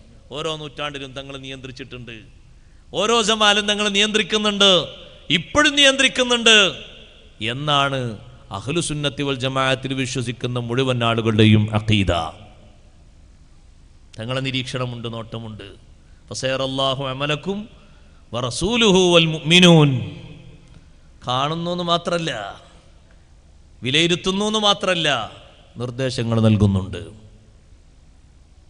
ഇപ്പുറത്തും നൂറ്റാണ്ടുകളിൽ ഓരോ മഹാന്മാരോടും നിർദ്ദേശങ്ങൾ തങ്ങൾ നൽകിയിട്ടുണ്ട്. അത് അള്ളാഹുവിൻ്റെ ദീനിന് ഉമ്മത്തിന് അല്ലാഹു തആല നൽകിയൊരു എളുപ്പമാണ്, ഒരു സന്തോഷമാണ്. അതുപോലെ തന്നെ ഖാജാ തങ്ങൾക്കും നിർദ്ദേശം കിട്ടി. ഖാജാ തങ്ങൾ യാത്ര തിരിച്ചു, ഡൽഹിയിലെത്തി. അവിടെ ഷെയ്ഖ് മക്കി റളിയല്ലാഹു അൻഹുവിൻ്റെ മഖ്ബറയുണ്ട്. അവിടെയാണ് ആദ്യം വന്ന് താമസിച്ച് ഷെയ്ഖ് മക്കി തങ്ങളെ ഖബറിൻ്റെ അടുത്ത് വന്നിട്ട്. ഡൽഹിയിലൊക്കെ പോകുന്ന ആൾക്കാർ ആദ്യം ഡൽഹിയിലുള്ള മസാറുകളൊക്കെ ലിസ്റ്റ് ആദ്യം എടുക്കണം. അങ്ങനെ കുറേ ആൾക്കാർ അജ്മീറും മറ്റൊക്കെ പോയി വരും. അവിടെയൊക്കെ ഒരുപാട് മഹാന്മാർ അന്തിയിറങ്ങുന്നുണ്ട്. പൈസ ഒക്കെ ചിലവാക്കി തിരിച്ചു വന്നിട്ട് നിങ്ങൾ അവിടെ പോയോ? അവിടെ പോയില്ലല്ലോ. ആ ലിസ്റ്റൊക്കെ ആദ്യം എടുക്കണം. എവിടൊക്കെ സിയാറത്തിന് പോകണം, എവിടൊക്കെ ദ്വാരക്കണം. മക്കത്തും മദീനത്തൊക്കെ പോകുന്ന ആൾക്കാർ ചെയ്യേണ്ടത് എന്താ? അവിടൊക്കെ മുസ്തജാബത്തു ദഅവത്തായ സ്ഥലങ്ങളൊക്കെ ഒപ്പിയെടുക്കണം. ഇവിടുന്ന് പോണതിന് മുമ്പ് എല്ലാം റെഡിയാക്കി എടുക്കണം. മക്ബറകൾ ധാരാളമുണ്ട് മക്കയിൽ. മുസ്തജാബു ദഅവത്തായ ഇഷ്ടം പോലെ സ്ഥലങ്ങളുണ്ട്. എന്തിനാ കാശും ചിലവാക്കി വെറുതെ പോകുന്ന? ടൗൺ കാണാനോ? അതിവിടെ വീഡിയോയിൽ കണ്ടാൽ പോരെ, നഗരം കാണാനല്ല. ആ സ്ഥലങ്ങളിലൊക്കെ അള്ളാഹുവിലേക്ക് കൈ ഉയർത്തി ദ്വാരക്കാനാണ്, ബർക്കത്തെടുക്കാനാണ്. അവിടെയൊക്കെ ഒന്ന് ഇരുന്നിട്ട് നിസ്കരിച്ചിട്ട് ദിക്ർ ചൊല്ലിയിട്ട് ദ്വാരുന്നിട്ട് അള്ളാഹുവിലേക്ക് മനസ്സ് തിരിച്ചിട്ട്. മത്താഫിൽ തന്നെ നോക്ക് നിങ്ങൾ, എത്ര സ്ഥലങ്ങളുണ്ട്. മസ്അയിൽ എത്ര സ്ഥലങ്ങളുണ്ട്. ചുറ്റുഭാഗത്ത് എത്ര പർവ്വതങ്ങളുണ്ട്, എത്ര പള്ളികളുണ്ട്, എത്ര താഴ്വരകളുണ്ട്, ഒരുപാട് സ്ഥലങ്ങളുണ്ട്. അള്ളാഹു തആല തൗഫീഖ് തരട്ടെ. 75-ലധികം സ്ഥലങ്ങളാണ് പരിശുദ്ധമായ ഹറമിൻ്റെ, മക്കത്തെ ഹറമിൻ്റെ പരിസര ഭാഗങ്ങളിലുള്ളത്. കിതാബുകളിൽ രേഖപ്പെടുത്തപ്പെട്ട സ്ഥലങ്ങളാണൊക്കെ, വെറുതെ പറയുന്നതല്ല. ആ സ്ഥലങ്ങളിലൊക്കെ പ്രതീക്ഷയോടുകൂടെ അള്ളാഹുവിലേക്ക് കൈ ഉയർത്തിയിട്ട് ദ്വാരക്കാൻ പറ്റണം. മദീനയിലെത്തിയാൽ അവിടെ മഷ്ഹദുകൾ കുറേയുണ്ട്. 1-2 അല്ല, ധാരാളം സ്ഥലങ്ങളുണ്ട്. ഹുജ്റത്തു ഷരീഫയും അതുപോലെ തന്നെ റൗളയും മാത്രമല്ല ഉള്ളത്. ഇപ്പുറത്ത് സ്വഹാബിമാരിരുന്ന് ഇൽമു പഠിച്ച സ്ഥലമുണ്ട്. അസ്ഹാബു സുഫ, അവരുടെ സുഫത്തുണ്ട്. അതിൻ്റെ നേരെ അപ്പുറത്ത് തൗബയുടെ തൂണുണ്ട്. ഉസ്തുവാനത്തു തൗബ. തൗബയുടെ തൂണ് കണ്ടോന്ന് വെച്ചാൽ തിരിച്ചു, തൗബൻ്റെ തൂണോ? അങ്ങനെ ഒരു തൂണ് അവിടെ എവിടെ കണ്ടില്ലല്ലോ. അത് നമ്മൾ അറിയണം. സ്വഹാബിമാർക്ക് തൗബ കിട്ടിയിട്ട് തൗബക്ക് വേണ്ടി അവർ ഇരുന്നിട്ട് ആ തൗബ കിട്ടിയിട്ട് ആയത്തിറങ്ങിയിട്ട് ആ തൂണിനെ പറ്റിയിട്ട് അങ്ങനെ ഒരു പശ്ചാത്തലം കാര്യങ്ങളൊക്കെ ഹദീസിലും മറ്റൊക്കെ വന്നെങ്കിൽ നമുക്ക് പ്രതീക്ഷ അതൊക്കെയല്ലേ ഉള്ളൂ. അവർക്കൊക്കെ തൗബ ചെയ്ത സ്ഥലം, ഓലൊക്കെ കരഞ്ഞ സ്ഥലത്തിരുന്നിട്ട് നമ്മൾ ഒരു കണ്ണീരൊറ്റിച്ചാൽ അങ്ങനല്ലേ ഭാഗ്യം കിട്ടുക. അല്ല അപ്പം നമ്മൾ എവിടുക്കെത്താനാ? അള്ളാഹു തആല തൗഫീഖ് തരട്ടെ. അതൊക്കെ അന്വേഷിച്ച് പഠിച്ച്, ഞാനതിപ്പോൾ വിശദീകരിക്കല്ല, നമ്മൾ പോകണം. പോകുന്ന ആൾക്കാർ അതിന് മുമ്പ് സെറ്റപ്പാക്കണം. അതിന് ഏതെങ്കിലും ഉസ്താദിനെ സമീപിച്ചോളി. ആ ഉസ്താദ് തരുന്ന ഇൽമനുസരിച്ച് ആ ഉസ്താദിൻ്റെ ഹദിയം കൊടുത്താളി. വെറുതെ എങ്ങനെ ഇൽമൊന്നാലും സ്വീകരിക്കണ്ടല്ലോ. അത് ശരി. ആ ഉസ്താദിനോട് ചോദിക്കും, ഉസ്താദ് ഞങ്ങളൊരാഴ്ച കൊണ്ട് ഞാൻ മക്കത്തും മദീനത്തും പോവുകയാണ്, അവിടെയുള്ള മസാറുള്ള സ്ഥലങ്ങളും ദുആക്ക് ഇജാബത്തുള്ള സ്ഥലങ്ങളൊക്കെ ഒന്ന് എഴുതി തരി, എനിക്കൊന്ന് അങ്ങോട്ട് പോകാനാണ്.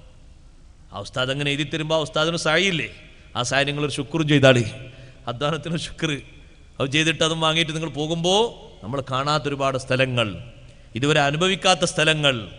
ആകെ ഒരു മത്താഫിൽ പോയി മസ്അയിൽ പോയി കുറച്ച് കഴിഞ്ഞ് മുടിയും മുറിച്ച് അപ്പുറത്ത് പോയി പിന്നെ ഒരു ഉംറ ചെയ്ത് മുടി മുറിച്ചുകൊണ്ട് പോരാ.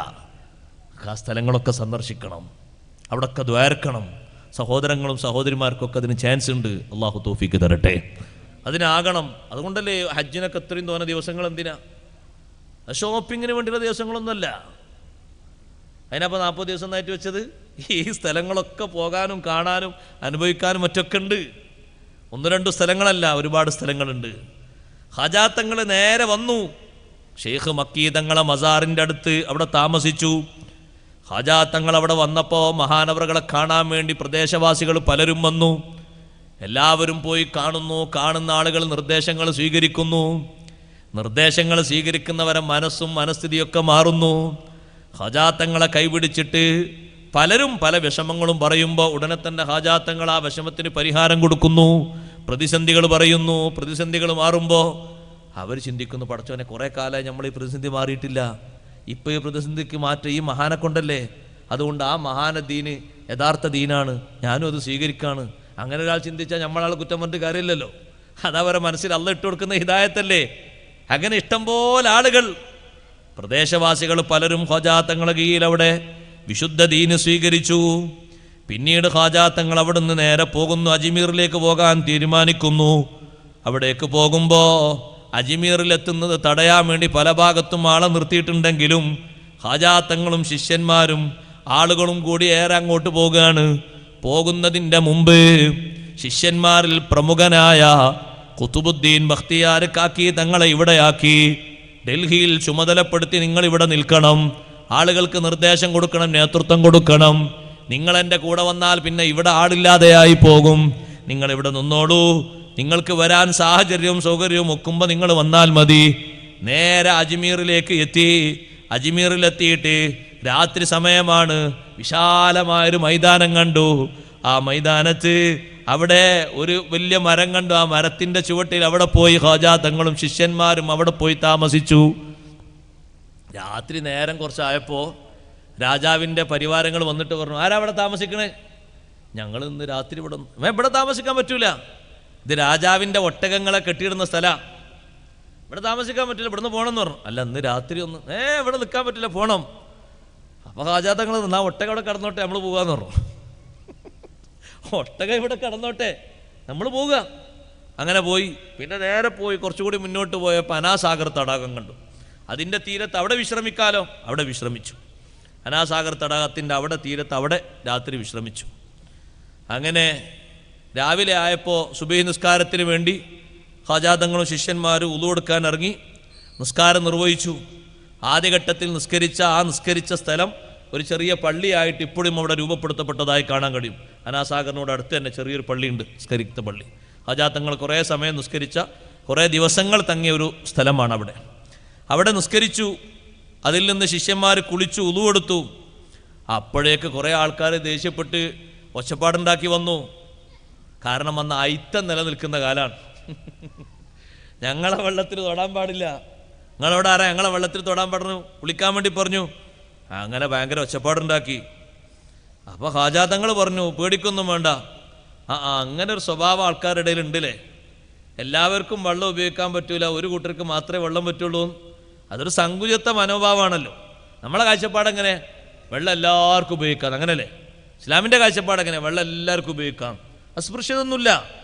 എൻ്റെ അടുത്ത് താമസിക്കുന്ന ആൾ ഏത് മതക്കാരനാണെങ്കിലും എൻ്റെ വീട്ടിലെ വെള്ളം അയാൾക്ക് ഉപയോഗിക്കാം, തടയാൻ പറ്റൂല. എങ്ങനെ തടയുന്നു?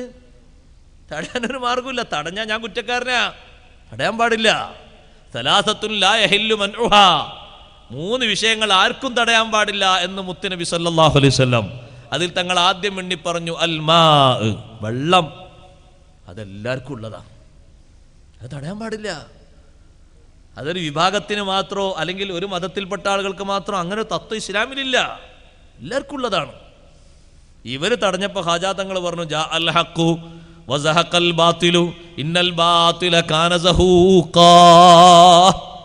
ഖാജാ തങ്ങൾ ഒരു പാത്രം കൊണ്ട് എടുത്തിട്ട് ഖാദിമിന് കൊടുത്തിട്ട് പറഞ്ഞു, ഇത് കൊണ്ടുപോയിട്ട് ആ അരുവിയിൽ നിന്ന്, തടാകത്തിൽ നിന്ന് നിറച്ചും വെള്ളം മുക്കിയിട്ട് ഇങ്ങോട്ട് പോര്. യാ ബുദ്ദൂഹ് യാ ബുദ്ദൂഹ് എന്ന് നീ അങ്ങ് ചൊല്ലിക്കോ, പേടിക്കൊന്നും വേണ്ട. വെള്ളം ആരാ എടുക്കുന്നത് കാണട്ടെ എന്നൊക്കെ നോക്കി മുദ്രാവാക്യം വിളിച്ച് പലരും വന്നിട്ടുണ്ട് അവിടെ ഒച്ചപ്പാടുണ്ടാക്കിയിട്ട്. ഖാദിം അതും കൊണ്ട് പോയി ദിക്റും ചൊല്ലിയിട്ട് ഒരു പാട്ട വെള്ളം കൊണ്ട് കോരി പോന്നു. സുബ്ഹാനല്ലാഹ്, പാത്രം, ആ പാത്രത്തിലേക്ക് തടാകത്തിലെ വെള്ളം ഒന്നായിട്ട് ഒരുമിച്ച് കൂടിയതുപോലെ വെള്ളം തായോട്ട് ഇങ്ങനെ വറ്റി വറ്റി വറ്റി വറ്റി തായോട്ട് പോവുകയാണ്. എന്തിനാ ഇത്? എന്തിനാ ഇപ്പം ഈ സിദ്ധാന്തം കാണിച്ചു കൊടുക്കുന്നത്? ഞങ്ങൾക്ക് കുടിക്കാൻ പറ്റാത്ത വെള്ളം എന്നാൽ നിങ്ങൾ കുടിക്കണ്ട. നിങ്ങൾക്ക് കുടിക്കാൻ പറ്റുമോ? എന്നാൽ ഞങ്ങൾക്കും കുടിക്കാൻ പറ്റും. ഞങ്ങൾക്ക് കുടിക്കാൻ പറ്റുമോ? നിങ്ങൾക്കും കുടിക്കാൻ പറ്റും. ഞങ്ങൾക്ക് മാത്രം കുടിക്കാൻ പറ്റില്ല എന്നാ ഞങ്ങൾ കുടിക്കണ്ട. ഒരു പാത്രം വെള്ളം കൊണ്ട് കോരി, വെള്ളം വറ്റിയാൽ കുടുങ്ങിയില്ലേ? 10,000-10,000 ആളുകൾ ആശ്രയിച്ച് ജീവിക്കുന്നൊരു തടാകമാണ്. ആളുകളൊക്കെ വല്ലാതെ ബേജാറായി, പലരും കരയാൻ തുടങ്ങി. അവർക്ക് മനസ്സിലായി കളിച്ചത് തീക്കളിയാണ്, ശരിയായില്ലാന്ന്. അവർ വന്നിട്ട് പറഞ്ഞു, ഞങ്ങൾക്ക് അബദ്ധം പറ്റിയതാണ്, നിങ്ങൾ ഉപയോഗിച്ചോളൂ, വെള്ളം ഉപയോഗിച്ചോളൂ, കുഴപ്പമൊന്നുമില്ല. ഖാജാ തങ്ങൾ പറഞ്ഞു, ആ പാട്ടയിലെ വെള്ളം, പാത്രത്തിലെ വെള്ളം അങ്ങോട്ട് കൊണ്ടുപോയി ഒഴുക്കണം. അങ്ങോട്ട് കൊണ്ടുപോയി ഒഴുക്കി. സുബ്ഹാനല്ലാഹ്, ആ വെള്ളം അതേ രൂപത്തിൽ തന്നെ ഇന്നും നമുക്ക് കാണാൻ കഴിയും. അനാസാഗർ തടാകത്തിൽ ഒരു കുറവില്ലാത്ത രൂപത്തിൽ ആളുകളൊക്കെ ഉപയോഗിക്കുന്നൊരു പ്രശ്നവുമില്ല. വറ്റി വരണ്ടു പോയ വെള്ളം അങ്ങനെ മേലോട്ട് ഉയർന്നു വന്നു. നദികൾക്കങ്ങനെ പല മാറ്റങ്ങളും പല രൂപങ്ങളും പല ഭാവങ്ങളും സംഭവിച്ചിട്ടുണ്ട്. മഹാന്മാര് പല കാലത്തും അതിന് മാറ്റം വരുത്തിയിട്ടുണ്ട്. ഒഴുകാത്ത നൈൽ നദിയെ കത്ത് എഴുതിയിട്ട് ഒടുക്കിയ മഹാനാണ് സയ്യിദുനാ ഉമർ ഇബ്നുൽ ഖത്താബ് റളിയല്ലാഹു. നൈൽ നദിക്കാണ് കത്ത് അയച്ചത്, മക്കത്തുനിന്ന് മദീനത്തുനിന്ന്. മിൻ ഉമർ ബിൽ ഖത്താബ് ഇലാ നെഹ്റിൻ നീൽ, നൈൽ നദിയിലേക്ക് ഫ്രം അഡ്രസ് ടു അഡ്രസ് ഒക്കെ വെച്ചൊരു നൈൽ നദിയിലേക്ക് ഒരു കത്ത്. കത്തിൻ്റെ ഉള്ളിൽ അയ്യുഹൻ നീൽ, ഓ നൈൽ നദി, ഇൻ കുന്ത തജ്രി ബി അംദിക ഇൻ കുന്ത തജ്രി ബി ഖുദ്റതിക, നിന്റെ സ്വന്തം കഴിവ് കൊണ്ടാ നീ ചലിക്കുന്നതെങ്കിൽ ഫലാ തജ്രി, നീ ചലിക്കണ്ട, നീ ചലിച്ചോളന്നില്ല, നീ ഒഴുകണ്ട. വൈൻ കുന്ത തജ്രി ബി അംദില്ലാഹി വ ഖദ്രിഹി, അള്ളാഹുവിൻ്റെ നിർദ്ദേശപ്രകാരവും നിയന്ത്രണപ്രകാരമാണോ ചലിക്കുന്നത്, ഒഴുകുന്നത്, എന്നാ നീ ഒഴുകിക്കോളണം. ഇത് പറയാൻ ഞാൻ ആരാനല്ലേ? വാന ഖലീഫത്തുല്ലാഹി ഫിൽ അർള്, ഭൂമിയിൽ അള്ളാഹിൻ്റെ ഖലീഫയാണ്. എനിക്ക് ഭൂമി മൊത്തമാണ് അള്ളാഹു തആല ഖിലാഫത്ത് ഏൽപ്പിച്ചത്, അതിൽപ്പെട്ടൊരു സാധനമാണ് നീ. മക്ക മാത്രല്ല, വാന ഖലീഫത്തുല്ലാഹി ഫിൽ അർള്, ഞാൻ ഭൂമിയിൽ അള്ളാഹിൻ്റെ ഖലീഫയാണ്. ഭൂമിയിൽപ്പെട്ട ഒരു പ്രതലം തന്നെയല്ലേ നൈലും. അതുകൊണ്ട് ഞാൻ പറയുന്ന അങ്ങോട്ട് കേട്ടോളണം. ജനങ്ങളോട് ഞാൻ പറയുമ്പോൾ ജനങ്ങൾ കേൾക്കുന്നത് പോലെ, ജിന്നുകൾ കേൾക്കുന്നത് പോലെ, ശൈത്താന്മാർ കേൾക്കുന്നത് പോലെ, മനുഷ്യന്മാർ കേൾക്കുന്നത് പോലെ, നീയും അള്ളാഹുവിൻ്റെ ഒരു സൃഷ്ടിയല്ലേ, നീയും കേൾക്കണം, നീ അങ്ങൊടുക്കണം. അംർ ബിൻ ആസ് തങ്ങൾ ഈ കത്തല്ലേ അങ്ങോട്ട് പോസ്റ്റ് ചെയ്തത്? ഈ നിർദ്ദേശം എഴുതിയ കടലാസല്ലേ നൈൽ നദിയിലേക്ക് ഇട്ടത്? ഇന്നും പോയി നോക്കൂ, നൈലിൻ്റെ ഒടുക്കത്തിന് വല്ല കുഴപ്പമുണ്ടോ? അംർ ബിൻ ആസ് തങ്ങൾ അവിടെ ഭരിക്കുന്ന കാലത്ത്, ഗവർണറായിരിക്കുന്ന കാലത്ത് ഒരിക്കലും അംഗീകരിക്കാൻ കഴിയാത്തൊരു വിഷയമാണ്. വർഷത്തിൽ ഒരു സമയമാകുമ്പോൾ നൈലിൻ്റെ ഒഴുക്ക് നിലക്കുന്നു. തായ് ഭാഗത്ത് ജീവിക്കുന്ന ആളുകൾക്കൊന്നും വെള്ളം കിട്ടാതെ വലിയ പ്രയാസം വരുമ്പോൾ ഒരു മധുര 17കാരിയെ എല്ലാ സ്വർണവും എല്ലാം നൽകിയിട്ട്, നല്ല വസ്ത്രങ്ങളൊക്കെ നൽകിയിട്ട് നൈലിൻ്റെ അടുത്തേക്ക് കൊണ്ടുപോയി നിർത്തുന്നു. ശൈത്താൻ വന്നിട്ട് ആ പെണ്ണിൻ്റെ ശരീരം കവർന്നു പോകുന്നു. പിന്നെ ആ പെണ്ണിനെ കിട്ടൂല, ആ പെണ്ണ് കഴിഞ്ഞു. ഇങ്ങനെ ഒരു സംഭാവന, ഒരു ഹദിയ, ഒരു മനുഷ്യ ബലി നൽകിയിട്ട് അത് പാടില്ല. ഇസ്ലാമിൽ ഒരിക്കലും അതിന് അംഗീകരിക്കൂല. ഞാൻ ഖലീഫക്കൊന്ന് കത്ത് ചെയ്തിട്ടെ എന്ന് പറഞ്ഞപ്പോൾ ഖലീഫൻ്റെ മറുപടിയാണ്, എൻ്റെ ഈ കത്ത് നൈലിന് പോസ്റ്റ് ചെയ്യണം. നൈൽ അങ്ങോട്ട് ഒഴുകും. നൈലൊഴുകി. ഇവിടെ കണ്ടില്ലേ നിങ്ങൾ അനാസാഗർ തടാകത്തിൽ വെള്ളം പൊങ്ങി വന്നത്? കുറച്ച് കഴിഞ്ഞപ്പോൾ രാജാവിൻ്റെ, നേരത്തെ ഇവിടെ കിടക്കണ്ട, അവിടുന്ന് പോകണമെന്ന് പറഞ്ഞ ആളില്ലേ, അയാൾ ഇവിടെ കിടക്കാൻ പാടില്ല എന്ന് പറഞ്ഞപ്പോൾ ഖാജാ തങ്ങൾ പറഞ്ഞില്ല, ഒട്ടകം അവിടെ കിടക്കട്ടെ. രാവിലെ പോയി നോക്കുമ്പോൾ ഒട്ടകം കിടക്കാണ്, എഴുന്നേൽക്കില്ല. ഒട്ടകങ്ങളൊക്കെ കിടക്കാണ്. കാരണം ഖാജാ തങ്ങൾ അങ്ങനെ പറഞ്ഞു, ഒട്ടകം കിടക്കട്ടെ എന്ന്. ഒട്ടകം കിടക്കാണ്, ഒട്ടകം എഴുന്നേൽക്കണില്ല, ഒട്ടകം ഇരിക്കണില്ല. പടച്ചോനെ, ഞാൻ ഇന്നലെ ഇവിടെ താമസിച്ച ആൾക്കാരോട് താമസിക്കണ്ടെന്ന് പറഞ്ഞല്ലോ, അപ്പോൾ ഒട്ടകം കിടക്കട്ടെ എന്ന് പറഞ്ഞാൽ ആ കിടത്തം കിടന്നതാണ്. അങ്ങോട്ടും അനക്കല്ല, ഇങ്ങോട്ടും അനക്കല്ല. ഉന്തി നോക്കുമ്പോൾ ജീവനുണ്ട്, ജീവനുണ്ട്, മരിച്ചിട്ടൊന്നുമില്ല. പക്ഷെ ഇതൊന്നും എണീറ്റ് കിട്ടണ്ടേ? ഒട്ടകങ്ങളൊക്കെ ആവശ്യത്തിനുള്ളതല്ലേ? നേരെ വന്ന് ഖാജാ തങ്ങളോട് വന്നിട്ട് പറഞ്ഞു, ഞാൻ ഇന്നലെ നിങ്ങളോടവിടെ കിടക്കണ്ടെന്ന് പറഞ്ഞു, എന്നോട് മാപ്പാക്കണം. എൻ്റെ ഒട്ടകങ്ങളൊന്നും അനങ്ങുന്നില്ല, ഒരേ കിടത്തം കിടക്കാണ്. കിടക്കട്ടെ എന്ന് പറഞ്ഞേ, കിടക്കട്ടെ എന്ന് തന്നെ. അങ്ങനല്ലേ അല്ലാഹു തആലാന്റെ മഹബൂബിങ്ങളായ ആളുകൾ? അങ്ങനല്ലേ? എന്തെങ്കിലുമൊക്കെ ഒരു കാര്യം അവർ പറഞ്ഞ ആ പറയും പോലെ അല്ലാഹു തആല സാധിപ്പിച്ചു കൊടുക്കുന്നു. അങ്ങനല്ലേ അല്ലാഹു ഖുദ്സിയ ഹദീസിലൂടെ പഠിപ്പിച്ചത്? വലഇൻ സഅലനി ലഉതിയന്നഹു വലഇൻ ഇസ്തആദനി ലഉഇദന്നഹു. എന്താണോ എന്നോട് ചോദിക്കുന്നത് ഞാനതാണ് കൊടുക്കും. ഒട്ടകം കിടക്കട്ടെ കിടന്നു, ഇനി എണീക്കട്ടെ അറിയുമ്പോൾ എണീക്കും. അതുകൊണ്ട് എന്നെ ഒന്ന് ഒഴിവാക്കി തരണം, ഞാൻ ഇന്നലെ പറഞ്ഞേ ശരിയായില്ല എന്നയാൾ വന്ന് മാപ്പ് പറഞ്ഞപ്പോൾ അവരെ മനസ്സിൽ വരുന്ന റഹ്മത്ത് ആലോചിക്കണം. അവർ വാശിയുള്ള ആൾക്കാരല്ല. ഖാജാത്തങ്ങൾക്ക് വേണമെങ്കിൽ ഞങ്ങളവിടെ കിടത്തി ഉറക്കാതെ പറഞ്ഞേച്ചല്ലേ, നിന്റെ ഒട്ടകം കുറച്ചുകൂടി ദിവസമാണ് നിൽക്കട്ടെ. ഇല്ലല്ലല്ല, ഒരു പാവപ്പെട്ട മനുഷ്യൻ്റെ തൊഴിലല്ലേ പോകുന്നത്. ആരും തൊഴിൽ പോകാൻ പാടില്ല, ആരെയും പണി എന്നെ കൊണ്ട് പോകാൻ പാടില്ല. ഈ മനുഷ്യൻ്റെ പണി പോകൂലേ? രാജാവ് ചീത്ത പറയില്ലേ, പിരിച്ചുവിടൂലേ, ജീവിതമാർഗം അടഞ്ഞു പോകൂലേ? നിങ്ങൾ പൊയ്ക്കോളൂ, നിങ്ങളെ ഒട്ടകം എണീച്ചോട്ടെ, എണീക്കാൻ വേണ്ടി പറയൂ, ഒട്ടകം എഴുന്നേറ്റോട്ടെ, കുഴപ്പമൊന്നുമില്ല. ആ ചെറുപ്പക്കാരൻ പോയി, ഒട്ടകം അതാ എഴുന്നേൽക്കുന്നു, ഒരു പ്രശ്നവുമില്ല. പിന്നെ പലരും ഖാജാ തങ്ങളോട് എതിർക്കാൻ ആളുകൾക്ക് പേടിയായി പോയി. പക്ഷേ ചില ആളുകളുടെ മനസ്സിലൊക്കെ ഖാജാ തങ്ങളോടും പരിവാരത്തോടും ദേഷ്യമുണ്ട്, വിദ്വേഷമുണ്ട്, പലരുമുണ്ട്. അങ്ങനെ ചിന്തിച്ചു കൊണ്ടിരിക്കുമ്പോൾ ഖാജാ തങ്ങളെ അടുത്തേക്ക്, ഖാജാ തങ്ങളെ എതിർക്കാൻ വേണ്ടി, നാട്ടിൽ നിന്ന് ഖാജാ തങ്ങളെയും മറ്റുമൊക്കെ പുറപ്പെടുവിക്കാൻ വേണ്ടി ഒരു സംഘം ആളുകൾ രഹസ്യയോഗം നടത്തി. ഖാജാ തങ്ങളെയും വന്ന ആളുകളെയും ഇപ്പം കെട്ടുകെട്ടിച്ചിട്ടില്ലെങ്കിൽ ഇനിയും ഒരുപാട് ദൃഷ്ടാന്തങ്ങൾ നമ്മൾ കാണേണ്ടി വരും. ഒരുപാട് മാർഗങ്ങൾ നമ്മൾ എതിർക്കേണ്ടി വരും. നമ്മളും നമ്മളെ ആളുകളൊക്കെ ആ വഴിക്ക് പോകുമോ എന്നൊക്കെ പേടി പലർക്കും. അപ്പം ഇവരെ കൊണ്ടുപോകാൻ വേണ്ടി, ഇവരെ ആട്ടിയോടിക്കാൻ വേണ്ടി കുറച്ചാളുകളങ്ങനെ ഒരുങ്ങി വന്നപ്പോ ഹാജാ തങ്ങൾ അടുത്തേക്ക് അവരെത്താ നേരത്ത് ബഹുമാനപ്പെട്ട ഹാജാ തങ്ങൾ ഒരു പിടി മണ്ണ് വാരി ഒരൊറ്റ ആയത്തുൽ കുർസി അങ്ങ് ഓതി. എന്തൊരു ബഹുമാനമുള്ള ആയത്താണ് ആയത്തുൽ കുർസി. അഷ്റഫുൽ ഖൽഖ് സയ്യിദുനാ റസൂലുള്ളാഹി സ്വല്ലല്ലാഹു അലൈഹി വസല്ലം തങ്ങൾ വീട്ടിൽ നിന്ന് ഇറങ്ങുമ്പോഴും വീട്ടിലേക്ക് കയറുമ്പോഴും ഓതാൻ വേണ്ടി പഠിപ്പിച്ച ആയത്താണ് എന്ത് ആയത്തുൽ കുർസി. വീട്ടിൽ നല്ല ബറക്കത്തുണ്ടാകാൻ ഓതൂലേ? പിന്നെ വെറുതെ പറഞ്ഞാൽ അതൊക്കെ എന്നാ പിന്നെ നിർത്തുക. അള്ളാഹു തആല തൗഫീഖ് തരട്ടെ. വീട്ടിലേക്ക് അങ്ങോട്ട് പ്രവേശിക്കുമ്പോഴും വീട്ടിൽ നിന്ന് നമ്മളിങ്ങോട്ട് ഇറങ്ങുമ്പോഴും ഒരു ആയത്തുൽ കുർസി. 1 മിനിറ്റ് ഒന്നാവില്ലല്ലോ, കുറഞ്ഞ നേരല്ലേ. അള്ളാഹു തൗഫീഖ് തരട്ടെ. അള്ളാഹു നമ്മളതിന് സഹായിക്കുമാറാകട്ടെ. വലിയ പോരിശയാക്കപ്പെട്ട ആയത്തല്ലേ. ഒരായത്തുൽ കുർസി അങ്ങ് ഓതിയിട്ട് മഹാനവറുകൾ ഒരൊറ്റ ഏറം കറിഞ്ഞു, ഒരു പിടി മണ്ണ് വാരിയിട്ട്. സുബ്ഹാനല്ലാഹ്. ഈ മണൽ പോയി കണ്ണിലും കാതിലും മൂക്കിലൊക്കെ ആയ ആൾക്കാരൊക്കെ നിന്നിട്ടിങ്ങനെ പരിഭ്രമിക്കാൻ തുടങ്ങി. അനങ്ങാൻ കഴിയാതെ സ്റ്റക്കായിപ്പോയി. ഒന്നും ചെയ്യാൻ കഴിയുന്നില്ല, ഒന്നും പറയാൻ കഴിയുന്നില്ല. അവരെന്തിനാ വന്നത്? ഹാജാത്തങ്ങളെയും ശിഷ്യന്മാരെയും ഇവിടെ നിന്ന് ആട്ടിയോടിക്കാൻ വേണ്ടി വന്നതാണ്. അവർ ബേജാറായി, പരിഭ്രമിച്ചു. അവരെ വിഷമം കണ്ടപ്പോൾ ഹാജാത്തങ്ങൾ പറഞ്ഞു, നിങ്ങൾ വന്ന വഴിക്ക് തിരിച്ചു പോയിക്കോളൂ, ഇങ്ങോട്ട് വരണ്ട. അവർ തിരിച്ചുപോയി.